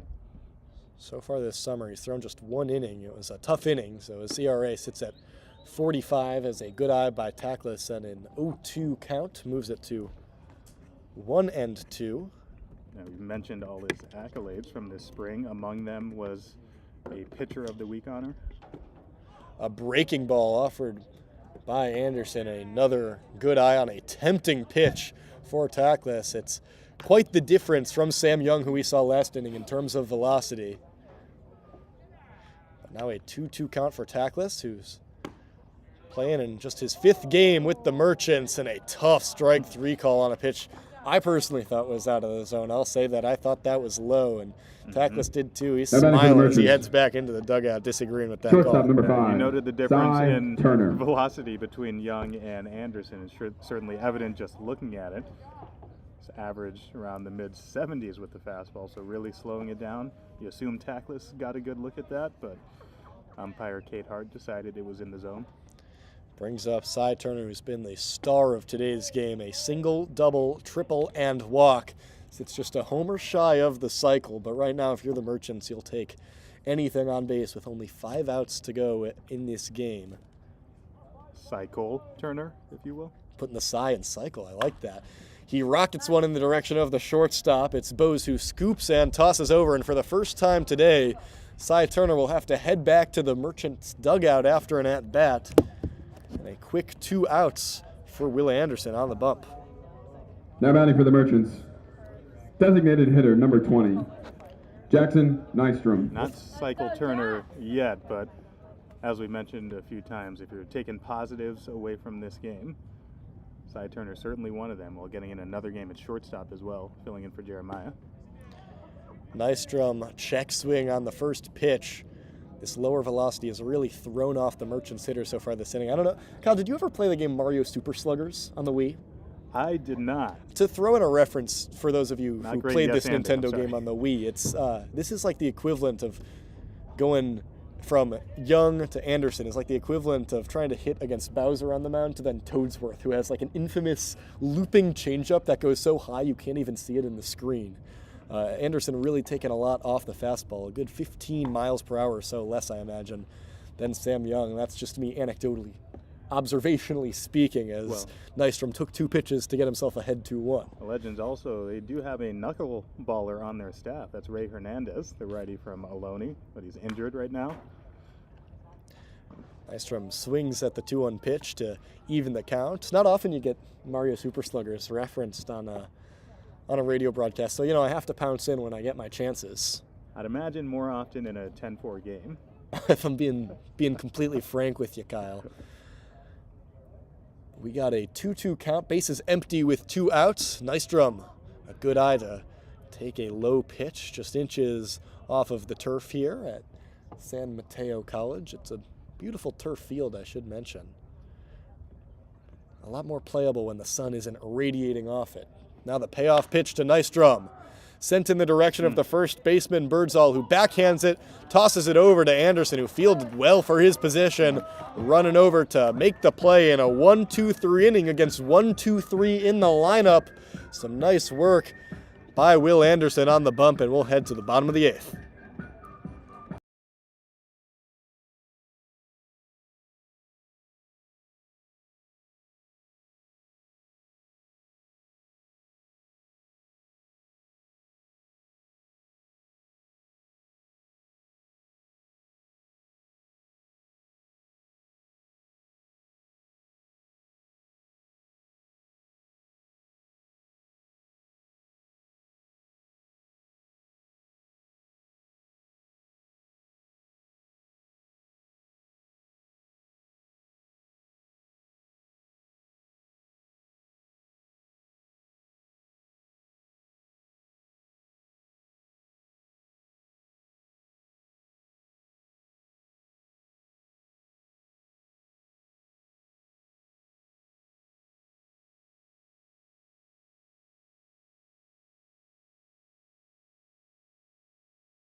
2-1.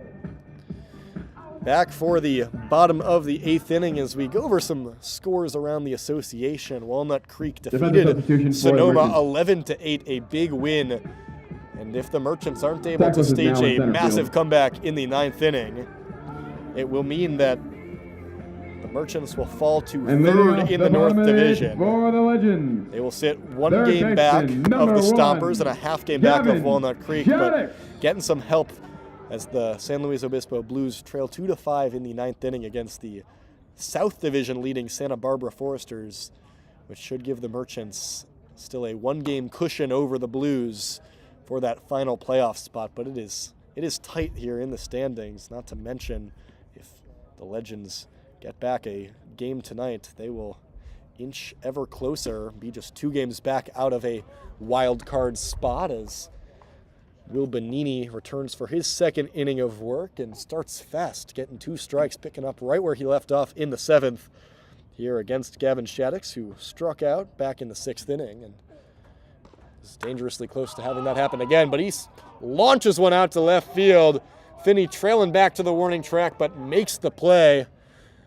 It's another one in a long list of warning track flyouts we've seen this evening. Now batting for the Legends. Yeah, the pitch before was a really good slider off the plate that he got Shaddix to swing and miss at. That one caught a lot of the plate, and you suspect maybe the wind is playing tricks on some of these foul balls because that was hit very hard, but died on the warning track, as you said. Brings in Blake Cohens, who we saw sub in for Feliciano in the top of the inning. He'll get his first at-bat of the game. Aiden Tackless moving to sub into center field for Jack Bollinger after he pinch hit in the top of the inning.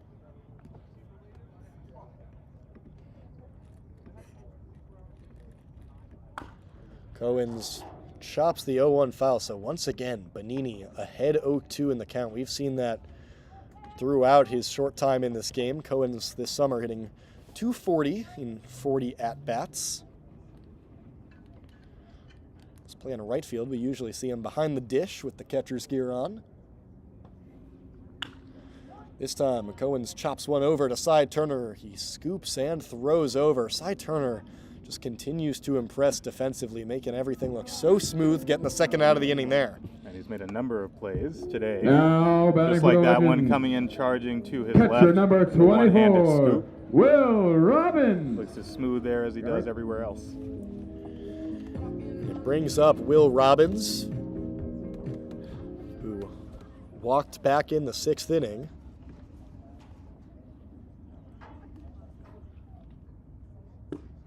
First pitch to Robbins misses, the rare first pitch ball from Benini in this outing.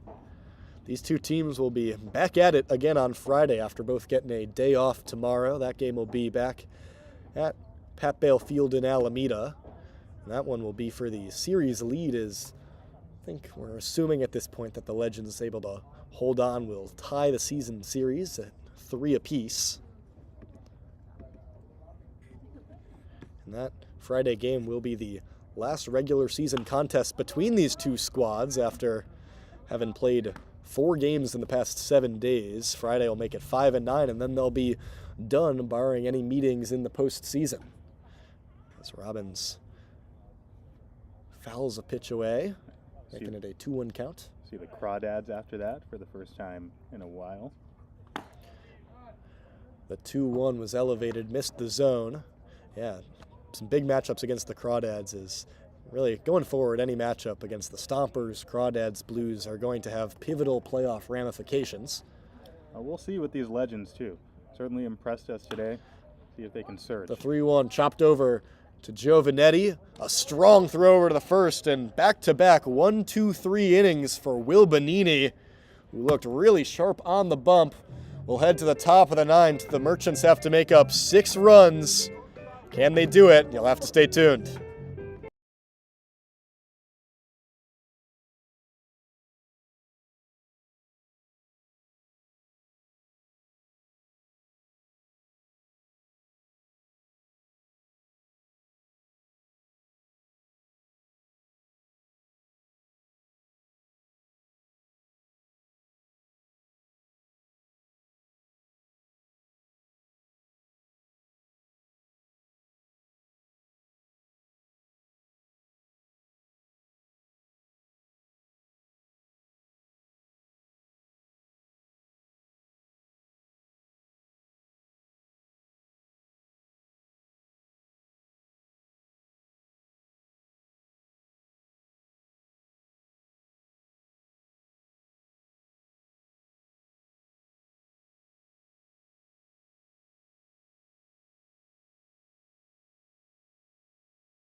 Some Van Morrison on the speakers before we prepare for what could be the final 3 outs, barring a unforeseen and miraculous 6-run comeback here in the top of the 9th. Will Anderson out for another inning of work after his low-speed fastball threw off some of the Merchants hitters in the 8th inning. The Merchants bullpen, credit where it's due, has done a really nice job of keeping the score where it is. It's 6 straight scoreless innings that the pitchers have been able to post for the Merchants, but might not matter unless the Merchants offense can do something special here. And we'll get Dominic Nahar to pinch hit. He'll be first up, batting for Emmett Finney. Nahar yesterday went 0 for 4 with a strikeout, ending his 7-game hit streak and 15-game reached base streak. Dominic It was the Nahar. extremely rare over for Nahar. It was his first time recording a stat line where he didn't reach base in a game where he got more than 1 plate appearance all season long. He takes the first pitch for a strike. Due up, barring any pinch hitters, after Nahar are Winchell and Young Goldberg. Second offering misses for ball 1. Certainly do not like if you're Alameda getting 10 hits this time and not being able to come away with the victory, but hopefully it bodes well for this weekend. It's what I've said, just not playing complimentary baseball as of recently. When the offense has been good, the pitching has struggled. When the pitching has been good, the offense has struggled. And even in this game, you can say that. As Nahar chops one foul, evening the count at 2-2. Sometimes the starters have been good, but the bullpen has struggled, just struggling to get all the phases of the game going together. Even today, the usually sure-handed defense has put up 4 errors on the board. So a 2-2 count for Nahar. So we're starting to get a little bit darker out here at the College of San Mateo. It's chopped over to the third baseman Shaddix. Nahar hustling, but can't beat the throw. So first out here in the top of the 9th. Riley Winchell will step in. Now batting for the Merchants, catcher number 17, Riley Winchell. Merchants have stranded 11 in this game of 10 hits, but just 4 runs on those 10 hits. Not where you want to be in terms of converting and clutch hitting. First pitch to Winchell, sent right back to the third baseman Shaddix. Already a busy inning for him, and that's going to be a close play. It nearly pulled the first baseman off the bag, but the first base umpire, Andrew Bergstrom, deeming that Birdsall still had enough of the toe on that first base Now batting for the Merchants, to record the Right fielder second number out. 6, So 2 Hayden quick ground outs Goldberg. to the third baseman, and now the Merchants down to their final out. Game resting on the bat of Hayden Young Goldberg, who's had a real breakout game today. 3 singles, 3 stolen bases, and an RBI for the Santa Clara University outfielder, who is currently in the transfer portal, so I guess won't be the Santa Clara University outfielder for much longer. First pitch blew by him for strike 1. Certainly doing well to help himself in the transfer portal today. Lifts the 0-1 out of play. So far, Anderson has not allowed a base runner and recorded all 5 outs against the top of this lineup. It's now the 6-hitter Young Goldberg, who broke out of his 0-for-7 streak with 3 singles today. But now with the Merchants down to their final out, they'll need at least 1 more reached base from him. Third offering was outside for a ball, making the count 1-2 with 2 outs. Base is still empty. It's 10-4 here in the top of the 9th. The Merchants down to their final strike. The kick and delivery. A slow pitch that tripped up Young Goldberg, but he just got enough of the bat on it to spoil it. It's kind of the opposite of what we saw with Young, where fast pitches speeding you up, getting enough on it. Have to wait on these pitches from Anderson. Credit to Anderson with that stuff. He pitched very, very well this spring. The 1-2, once again, it plunks Young Goldberg. Luckily, that one won't hurt as much as one from Young or another pitcher might, as that one looked like it was coming in at the low 70s. Now But he batting for the will Merchants, reach base for second the baseman number 4th 9, time today. Caleb Latimer. Young Goldberg, no stranger to being plunked by pitches. We've seen that already plenty this season. He was plunked by 2 in yesterday's game against Sonoma. Now, that's his 7th of the season. hit by 2 in game 2 of that doubleheader, I believe, as well. Oh, that's the game I meant, excuse me, sorry. Didn't appear in yesterday's game against the Stompers. Still his 7th of the season is Caleb Latimer, now representing the potential final batter of this game. First pitch ball, second pitch dug out and swung on, sent out into right field in the direction of the Legends bullpen, but neither the first baseman nor the right fielder had any chance at that play, so a 1-1 count with a runner on first. Young Goldberg's already stolen 3 bases in this ball game. You need to make up 6, so I don't know if you want to get that final run thrown out at second, but we've already seen plenty of aggression on the base paths today. We're double-digit stolen bases for the Merchants. He fakes him out there, and then Latimer jumps back to dodge a pitch aimed right at his knees, so a 2-1 count. They indeed did score errors on 2 of Latimer's plays, and just 1 official at bat, so 0 for his last 12, but still trying to get a hit in his 5th plate appearance here. 2-1 rocketed out of play, foul ball. So 2 balls, 2 strikes, 2 out. You mentioned Latimer, most recently walked and stole a base back in the 7th inning. Mentioned the Merchants bullpen putting in good work, and have to mention the Legends doing the same. 3 straight scoreless after a 3-run 5 inning. Young Goldberg goes on the pitch. Latimer held back, Young Goldberg in safely, so now we'll have a full count and a runner in scoring position. The 4th stolen base of the day for Young Goldberg. He's gotten plenty of cardio in tonight.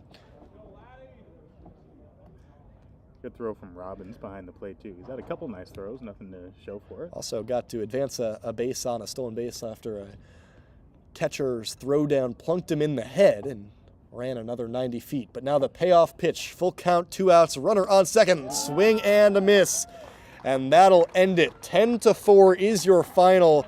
The Legends win, and the Merchants' struggles continue. Now just 1 win in their last 6 overall, 1 win in their last 5 CCL games, and they fall to 13-9 on the season, fall into 3rd place in the CCL North Division. And it was a wild, wacky, topsy-turvy game. 10-4 was the final score, but that does not tell the full story of this game. We saw 25 total hits, 8 errors, a handful of really impressive performances out of the bullpen, and some really impressive individual stat lines for some of these batters. Yeah, perhaps a little bit closer in terms of competition level than the score suggests. You had the 1 blow-up inning, but the Merchants offense did break out in a way. A lot of good contact, a lot of hard outs that was unfortunate for them, but a trend that has continued and an unfortunate trend that's continued for their offense. At the College of San 10 Mateo runners baseball field. left on base. The Legends You won convert 4-10 half of those, and against you the got a Alameda much Merchants. closer game. And We so hope to some see you things next time when the Legends still visit work on and try to Alameda tighten up going into the off day. Next Thursday on You're right, and July they're 11th. going to need that off day to just We hope you recollect enjoyed your night and tonight. get right. So please, drive home And you safely mentioned that off and day come on visit us Thursday next before time. on Friday, returning home to face these Legends back at Pat Bale Field. We haven't gotten a chance to play a game at Pat Bale Field in a while. Even that homestand, the doubleheader against these Legends, was at Kenyatta College. So it'll be a nice homecoming for the Merchants before they hit the road again on Saturday to take on the Crawdads. Thank you so much for listening on the Merchants streaming and radio network. For Kyle Floyd, I'm Ethan Siegel. Final here from the College of San Mateo. It's the Merchants 4, the Legends 10. Thanks for listening.